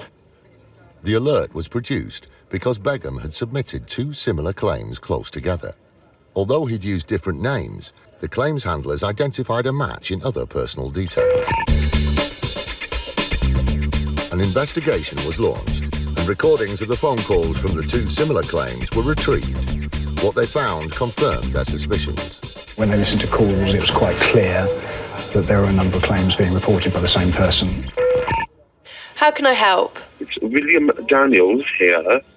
I'm calling regarding the settlement of my claim. Have you got your claim number there, sir? Yes, it's 11 Mike Hotel Oscar 015344. And if you could just confirm for me your full name. Yes, it's Mr. Fabiano Feria. If I could take your policy number. It's Mike Hotel Oscar 0511 40518. The claims handlers passed on their findings to Aviva's Claims Fraud Intelligence team. The voice of Mr. Begum was very distinctive, so you could tell it was the same person in each call. In the phone calls from the increasingly familiar voice, the caller also noted a keen interest in the exact terms and conditions of the policies. The other question I have, in the policy, theft from unattended road vehicles, does that mean if somebody breaks into a car and steals something, that the limit would be 1,500? That's right, yeah. Because I've reported a claim yesterday. Right. The items that were stolen are over that limit. The concern was that these two claims were the tip of the iceberg. And so it proved when the investigation turned up an additional 20 household insurance claims, which were very similar to the first two. Although most of the claims originated from Walsall, proving further links was a challenge. All of the names and addresses were different, so it's difficult to show that it was one person behind these. They went back to the calls from these cases too. They provided damning evidence. Listening to the call recordings, it was quite clear that this was the same gentleman involved. So we could try and link all 20 cases. It was obvious that they'd uncovered a complex web of fake identities, all invented by one man. The people supposedly making the claims didn't exist. Mr. Begum, or Alexander Brazil and Dr. Shah, as he was also known, submitted over 22 claims in total within a period of several months.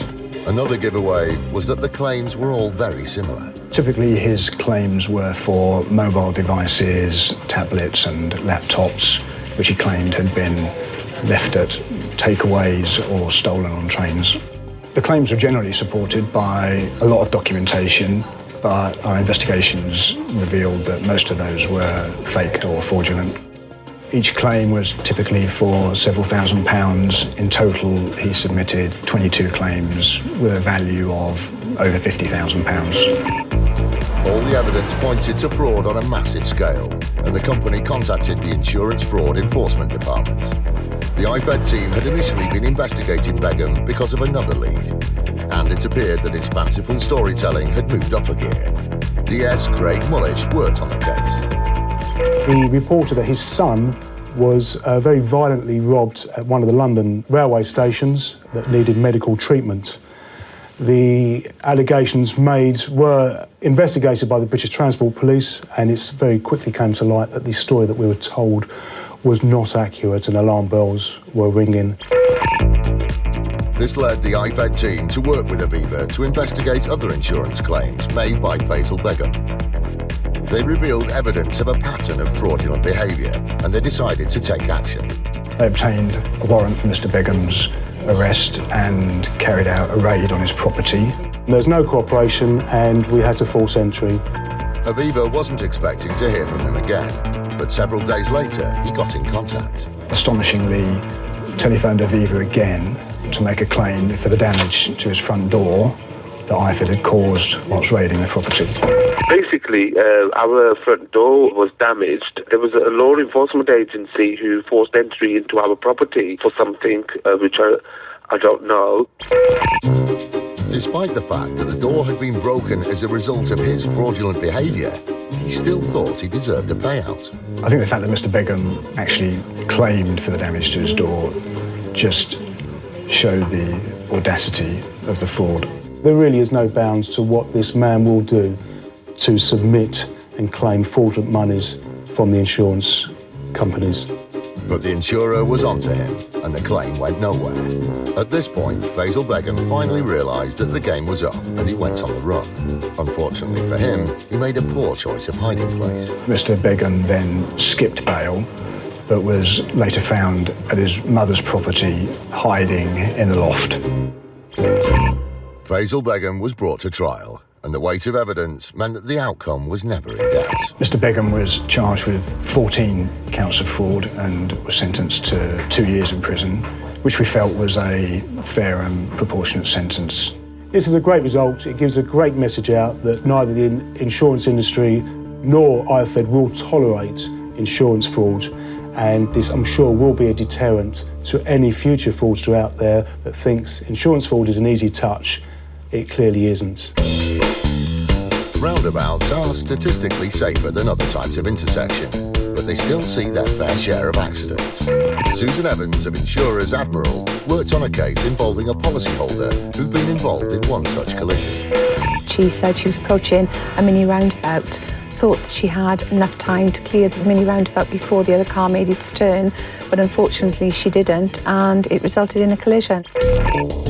The accident resulted in damage to both vehicles, and the driver of the other car decided to pursue a claim.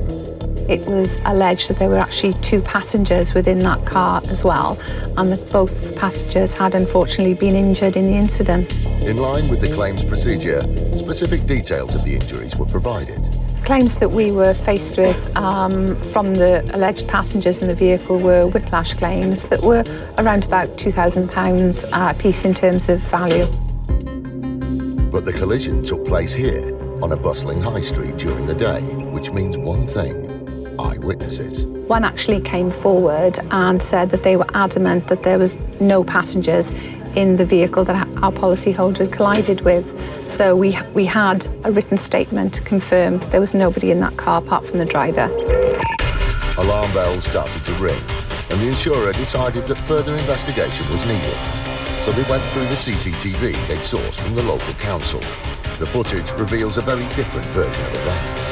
The claimant can be seen driving down towards the mini roundabout, whilst the policyholder approaches from the other direction at the bottom of frame. The claimant starts to turn right, but the policyholder is going straight on, and they collide.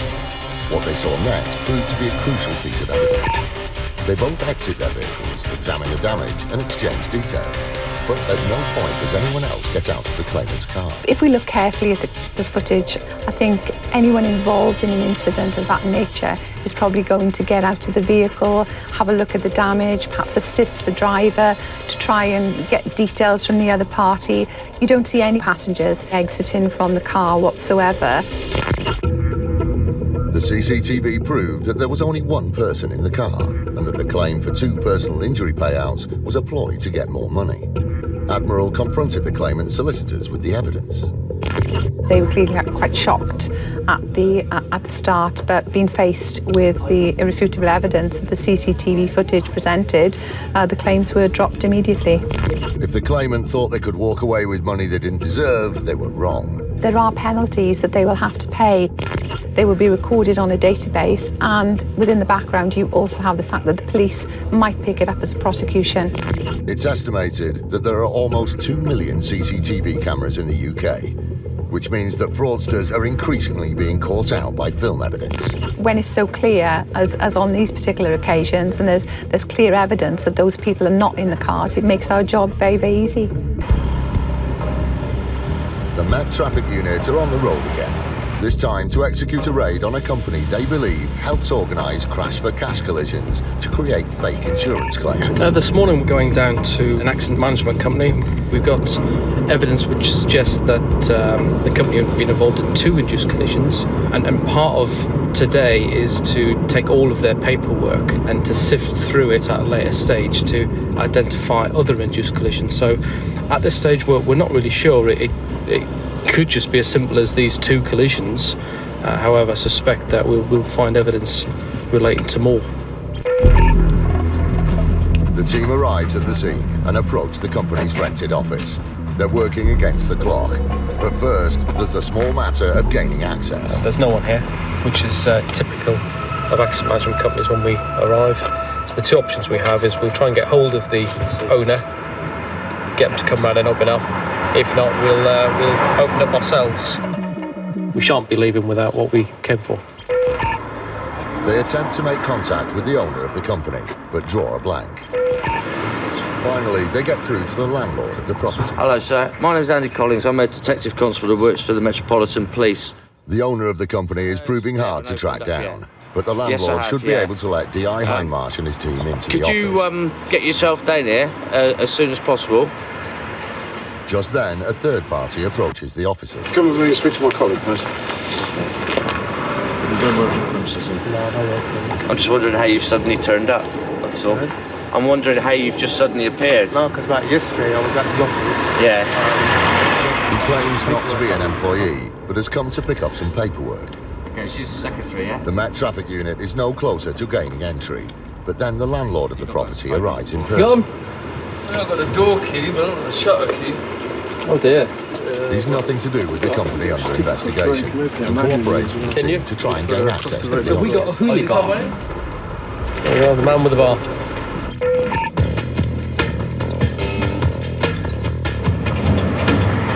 Eventually, the landlord finds a shortcut. Seriously?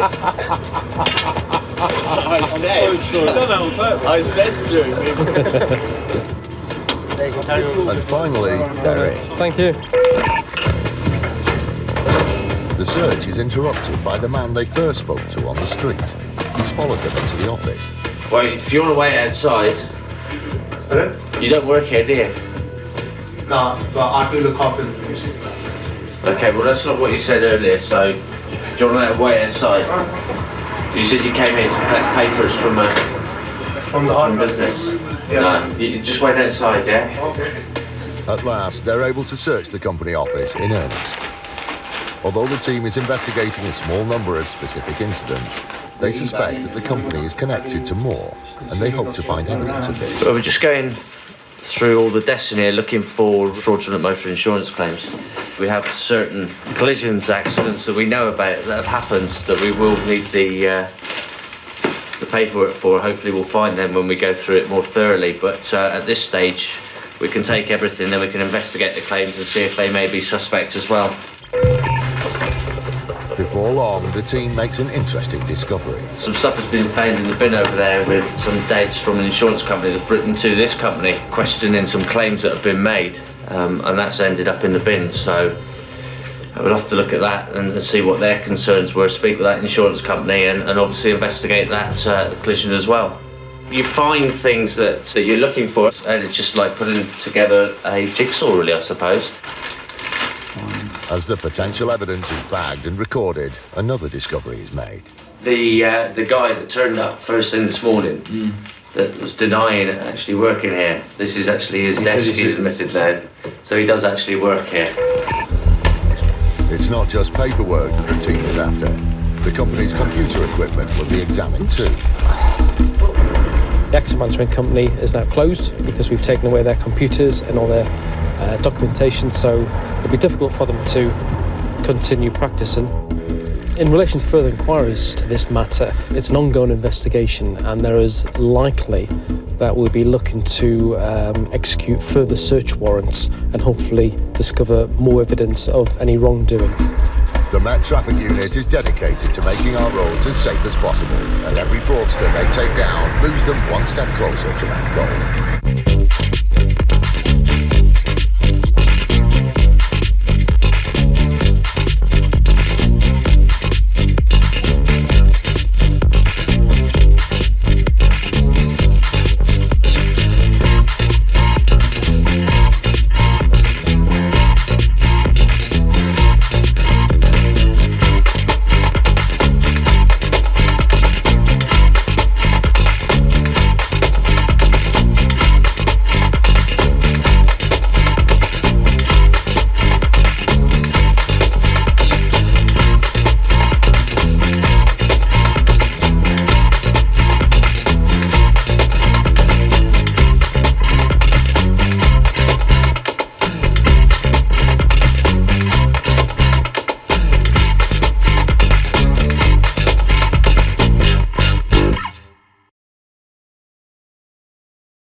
Insurance fraud in the UK is reaching epidemic levels, and it's costing us billions of pounds every year.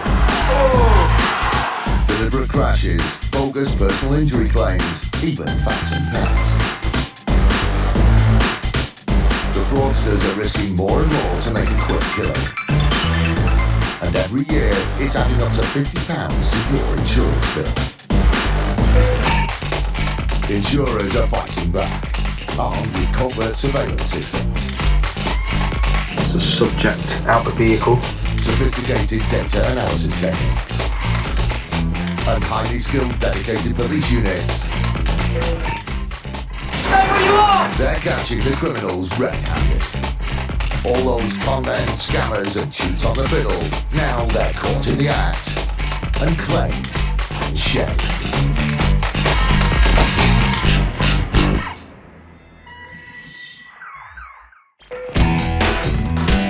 Today, a country pub goes up in smoke and things get heated for a pair of fire-starting fraudsters. It showed Dean and Melinda looking for the bag that we had recovered, and a most unusual response to that, almost hysterical.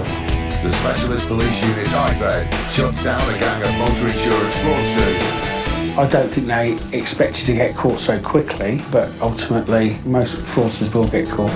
And the conman's elaborate stag do cover story starts to unravel. Despite travelling to Edinburgh for a stag weekend, there's no luggage whatsoever in the minibus.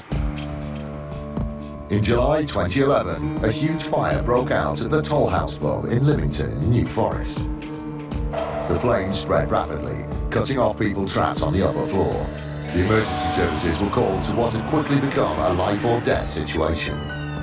Justin Norris is from Hampshire Police. The fire was in the early hours of the morning, and we attended the scene within 5 minutes of the call from Hampshire Fire and Rescue Service. With the fire threatening to rage out of control, the first priority was to get everyone out safely. Duncan White is a crew manager with Hampshire Fire and Rescue Service who attended the scene. It was a very severe fire. You could see why the people were trapped in the upstairs rooms. The fire in the stairwell was the reason why the people were trapped at the first floor, because it compromised their means of escape. At great risk to their own safety, the fire officers entered the building and managed to get everyone out, undoubtedly saving their lives. According to the emergency call from Dean and Melinda Thomas, who owned the pub, the devastating blaze was the result of foul play. They suspected a burglary or somebody who tried to break into their premises. We started to treat it as a scene of a crime. The fire was so intense, it was a miracle that no one had been seriously hurt. The whole pub was completely 100% smoke damaged. With the blaze finally out, the police began their investigation by talking to the owners about the events of that night, in particular the suspected burglary. Dean had been awoken, had come downstairs, having heard a noise of smashing glass, looked around the premises, didn't find anything to start with, went back upstairs. Within half an hour, the fire alarms had gone off. He then alerted the rest of the people in the house, and he discovered a fire downstairs. Dean Thomas believed that the burglar was after the pub's takings. He reported that some money had been stolen from downstairs and that they tried to cover their tracks by causing this fire. However, there was a fundamental problem with his version of events. It's highly unusual for a burglar to break into a premise and to set fire to it without any other motive or reason to do so. Dean's story simply didn't ring true, and suspicions were immediately aroused. The police examined the scene of the fire for further evidence, starting with the smashed window, which, according to Dean, was the burglar's entry point. You couldn't have possibly got into the premises without disturbing the glass fragments on this windowsill. They weren't disturbed at all. Their next discovery threw even more doubt on Dean's story. We found a petrol can that was recovered from in an outhouse that had been concealed behind some items, behind a case, which was unusual as well. This tied in with evidence from the fire officers who'd fought the blaze. In a normal domestic fire, it's a grey smoke, but this was a very black smoke. The colour of the smoke and the discovery of the hidden petrol can seemed to indicate that the fire had been fuelled by an accelerant such as petrol. Dean's story was unravelling fast, and the police looked into the couple's finances as a possible motivation for arson. It became really apparent quite quickly that Thomases were in significant debt.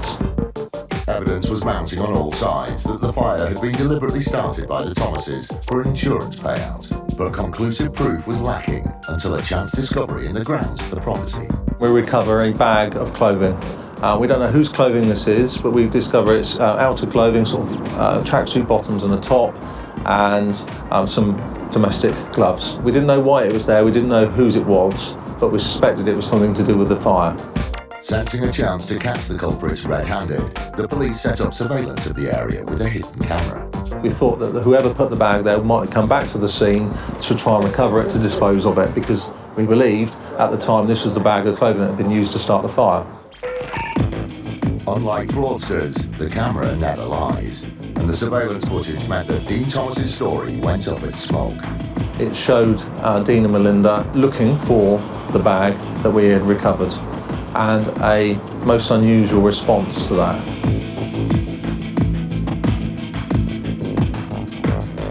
Almost hysterical. It looks like they're arguing about it, and Melinda has thrown her arms around a little bit as well. Melinda was confronted by the police, and even then the lies continued. She said in an interview to us that the reason why she reacted that way was because she believed police officers had disturbed the grave of her dog. But she convinced no one, and it was obvious that her hysterical response was because she knew they'd been found out. The fire had been started deliberately, and they hadn't done a very good job of covering their tracks. It was quite clear that the motive was financial. They had wanted to get out of the contract with the brewery, whose premise as it was, and already done that, already asked to do that prior to the fire taking place. The case eventually reached court, but despite the weight of evidence against them, unbelievably, the couple maintained their innocence. During the trial, they pleaded not guilty, and it was a jury that convicted them. Dean Thomas was sentenced to 6 years in prison, and Melinda Thomas was sentenced to 3 years in prison. Not only had they been driven by greed, but worse, they'd endangered the lives of the people in the pub and the firefighters who put out the fire. The heavy sentences reflected the seriousness of their crime. Unfortunately for them, unfortunately for everyone else, the truth came out and we found out what happened in the end.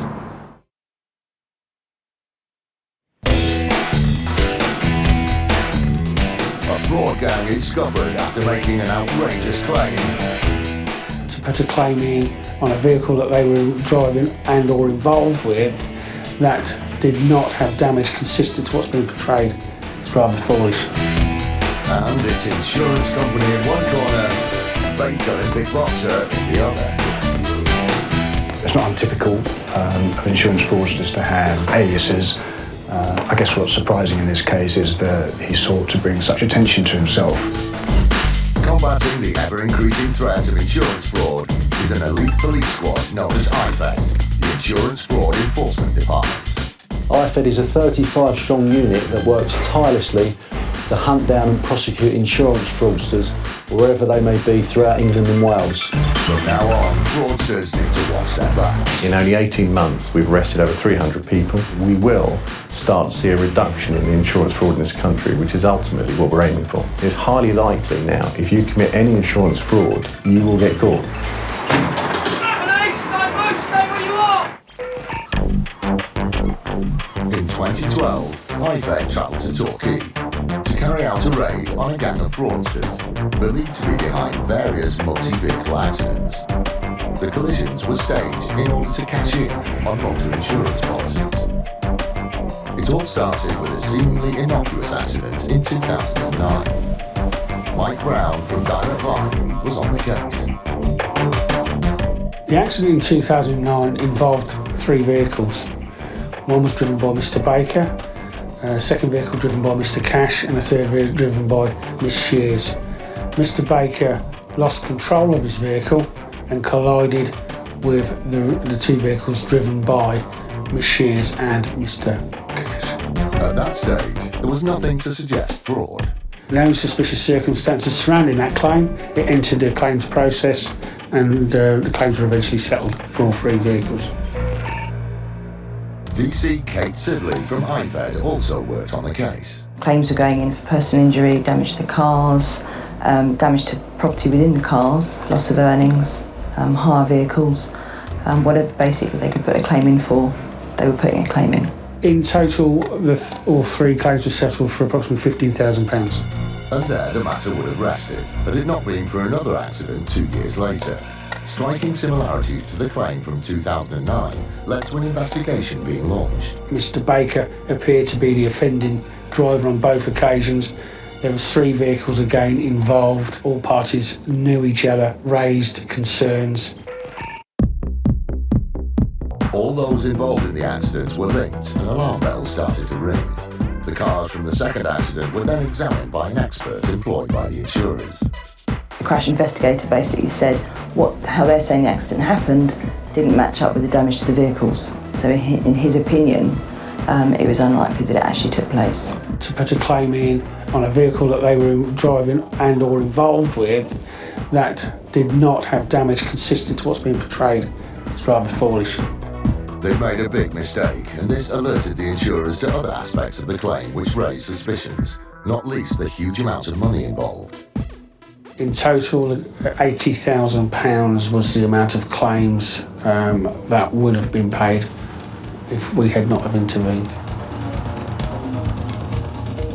That intervention came in the form of an early morning IFED raid. The team started with a visit to Jonathan Baker, the man who'd driven into the back of the other vehicles in both the accidents. It was 6:30 in the morning when the IFED team arrived at the address. The father of the suspect came out to meet them and wanted to know what was going on. I'm from the City of London Police. It's my ID, sir. We're looking for Mr. Jonathan Baker. What's it for? We want to speak to him in connection to an insurance fraud that we believe he's involved in. That's all the detail I can give you, sir. Right. Okay. I can speak to him more about it, but I can't yourself. I take it you are, sorry, you're his father. I'm father, yeah. Okay. Yes, he is. He's in bed and he doesn't need to be disturbed at the moment. Well, we need to speak to him, sir. He revealed that his son was in, and Baker eventually came to talk to IFED. I understand you're off work at the moment. That's right, yeah. Okay, we need to speak to you today. Okay. We need to take you to Torquay and interview you in relation to a matter that's been referred to us. Right. In relation to what we suspect is insurance fraud dating back to January of last year. Right, okay. Okay. That's it, basically. Yeah, Jonathan Baker, you're under arrest, 7 o'clock, okay? You have Sally Manning, French, if not mentioned in the question. Subject are unimportant. If you could do some giving evidence, okay? He was taken down to the local police station for further questioning. All right, mate, just take your seat in there behind the passenger seat, please. While the IFED team was travelling to their next raid location, they got some good news from the station. He's just been booked in and just been put in a cell. He just came out with it, indicated that he knew what it was all about and said that he didn't see any point in lying about any involvement. So I don't know what he's going to say on the interview. We obviously didn't question him any further. But He asked if we were picking up any of the others that were involved, was his exact words. So what exactly that means, I don't know. It was the breakthrough the case needed. Although the raid had started well, there were still 2 crucial arrests to make, and the team had to stay focused. When they arrived at the next address, they immediately knew they were at the right place, because parked outside was a vehicle that was central to the case. Oh, his car's there. That Mazda is pretty much what it's all about. There's a bright green Mazda RX-7, which had been modified at the garage. It won numerous awards for the modifications to it and was on the front of several magazines. The car belonged to Carter Oram, the man involved in the second crash. IFED believed that this had been deliberately staged to fund expensive modification work on his Mazda. Despite the presence of his car, the suspect believed to be at the second location wasn't Carter Oram. It was a man thought to have allowed his details to be used for one of the fraudulent insurance claims. The team secured the exits and prepared to enter through the main door. We're in. After they'd identified themselves, the suspect cooperated by letting them in. Firstly, okay, I need to speak to you today regarding an allegation that's been made where it's alleged that you're involved in a conspiracy to defraud insurance companies. Right? Hear me out, yeah? Okay, so in relation to that offence and that allegation, I'm arresting you on suspicion of conspiracy to defraud and will be looking to interview you later on this morning. Although he wasn't one of the ringleaders, a search of the property revealed that he was involved in more than just suspected insurance fraud. A number of things were seized there, including the cultivation of cannabis, which the local police dealt with. How many plants you got? 9. I'm further arresting you on suspicion of cultivation of cannabis. I'm proper scared now. It's all right.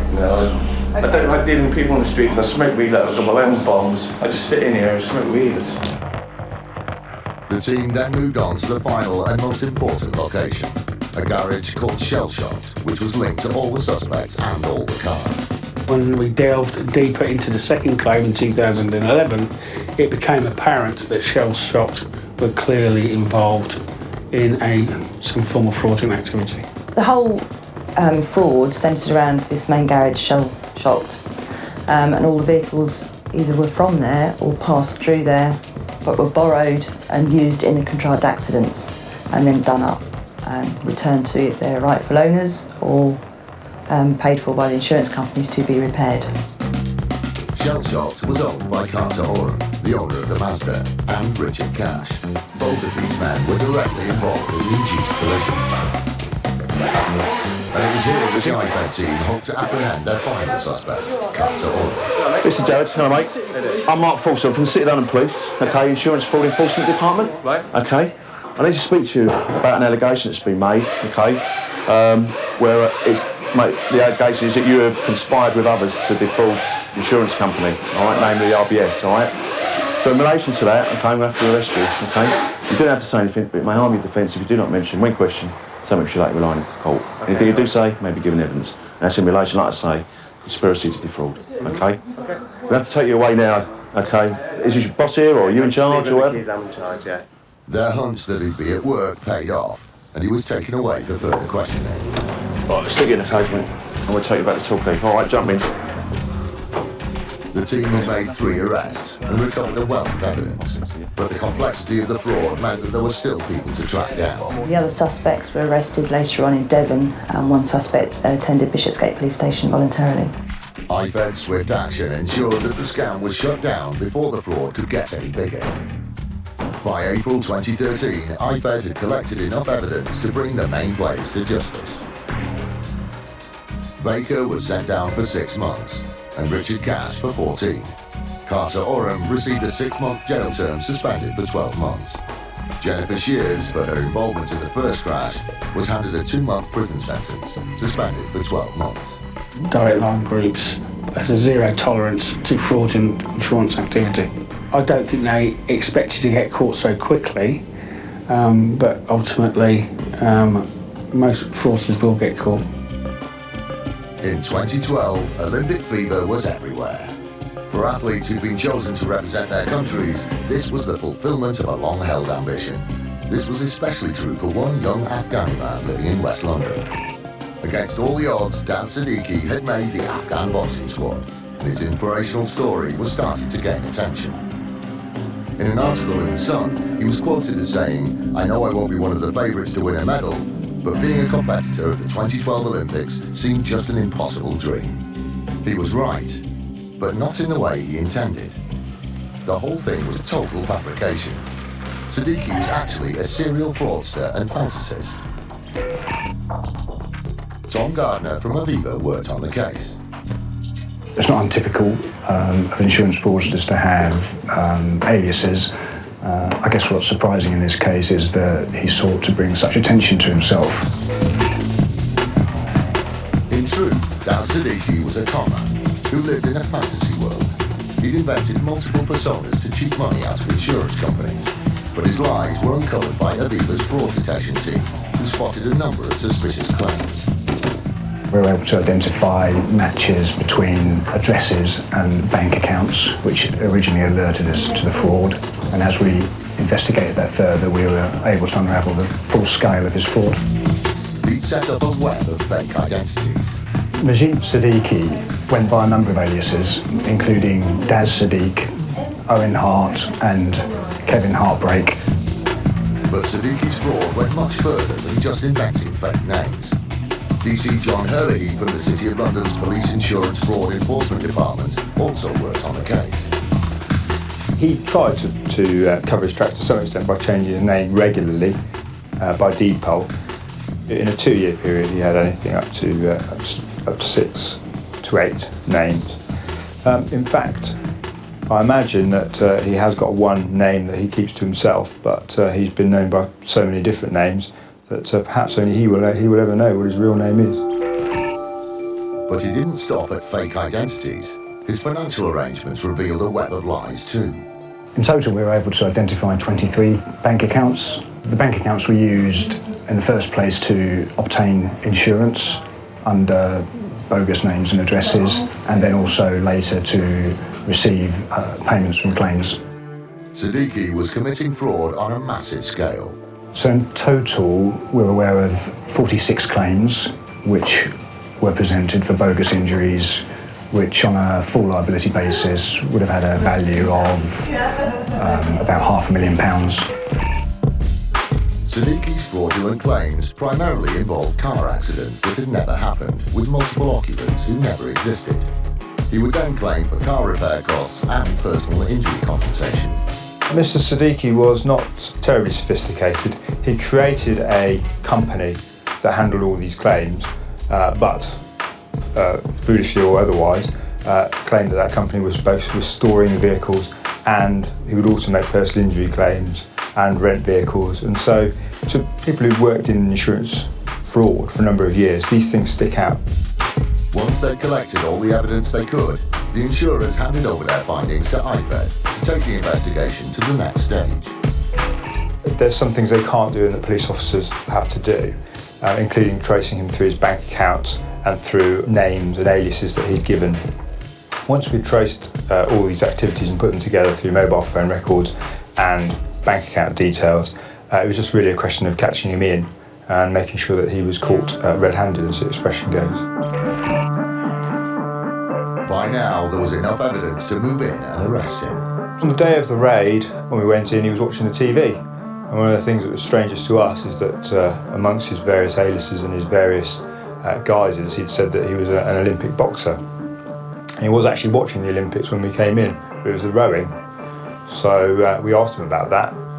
You know, aren't you supposed to be boxing for the country? And he said, oh yes, he'd injured himself. So he couldn't even be straight with us at that stage, even there standing in his pants. The IFED team was able to collect a wealth of evidence. Surrounding him were the tools of his trade. He had mobile phones with post-it notes on them in all the different names, so that if that phone went off, he'd instantly know who he was supposed to be.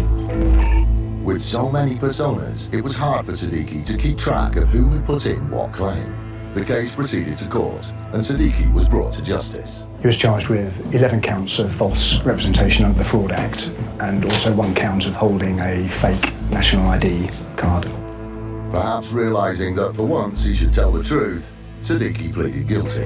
He got 18 months, which, considering he'd spent 2 years actually doing the crimes, he had at least 18 months to regret it. His elaborate fantasy existence had finally been brought to an end, and he had no one to blame but himself, whoever that was. I do wonder at the end of it, who actually knows the real Daz Siddiqui? Things you expect on a stag night. To get a bit drunk, and maybe round the evening off with a sing-song. One thing you don't expect is whiplash, but that's just what happened on Stephen Paul's stag do. The party had barely left Newcastle before festivities came to an abrupt halt, thanks to their minibus hitting a car. Aviva's Tom Gardner was yet again on the case and investigated the claim. Mr. Paul took out a new policy with us to insure his minibus and then contacted us several weeks later to report that he'd been in a collision with another vehicle. Elaine Ibbotson worked for the insurer's solicitors. It was suggested that there were a group of 14 men on their way to a stag party in Edinburgh. They were travelling in the minibus, and it was alleged that shortly after starting their journey, the minibus driver had left the main road north and had pulled off, I think, to visit a shop. Shortly after leaving the main road on the approach to a roundabout, it was alleged that the minibus collided with the rear of a car. I believe 6 ambulances attended the scene. All of the people were treated at hospital. The accident resulted in multiple injuries, primarily whiplash. It wasn't long before the insurers heard from the would-be partygoers on the minibus. In total, 15 claims were presented for whiplash injuries, which on a full liability basis at the time would be potentially worth over £100,000. Because it was such a huge sum of money, the team began to look more closely at the claim. And what they found called the whole stag party story into question. In the first place, just the number and severity of the injuries proportionate to the accident.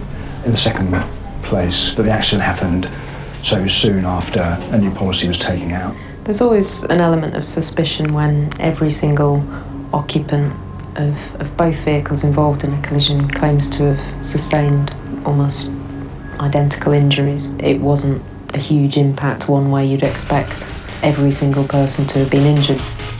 The lawyers decided to talk to all the main players and immediately encountered inconsistencies. The main claimant kept changing small details in his story. His account really didn't ring true at all. And there were also concerns from the police officers who had attended the accident. Quite clearly they felt something wasn't right with the situation as they arrived at the scene. The investigation continued and a vehicle assessor was sent to look at the damaged minibus. One of the things that our engineers observed when they inspected the minibus was that some of the damage appeared quite old. Serious questions were now being asked, not least why the men had set off for a meet-up with no spare clothes. It also emerged that despite travelling to Edinburgh for a stag weekend, there was no luggage whatsoever in the minibus. Piece by piece, the evidence was stacking up. Their story was falling apart. It seemed that the group had conspired to create a bogus accident so they could submit a massive insurance claim. The investigation was then widened to include those travelling in the car. It became apparent that there were connections between the occupants of the two vehicles that were identified through social networking websites. The confirmation that they knew each other was telling, but the final straw was a CCTV clip of the crash site, which showed that the accident had never occurred. What we believe happened is that the two vehicles were damaged away from the scene, and then the accident was staged at some point and debris put onto the road to create the impression that an accident had occurred. The stag weekend in Edinburgh had been invented as a cover story for an audacious con trick, but it had all fallen apart like a late-night kebab. By now, there was enough evidence to take the culprits to court. 15 of the 16 people pleaded guilty and received suspended sentences. One person pleaded not guilty and he was tried by jury and later convicted. The party was well and truly over for the stag do, and the only cause for celebration was that time had been called on a massive insurance scam.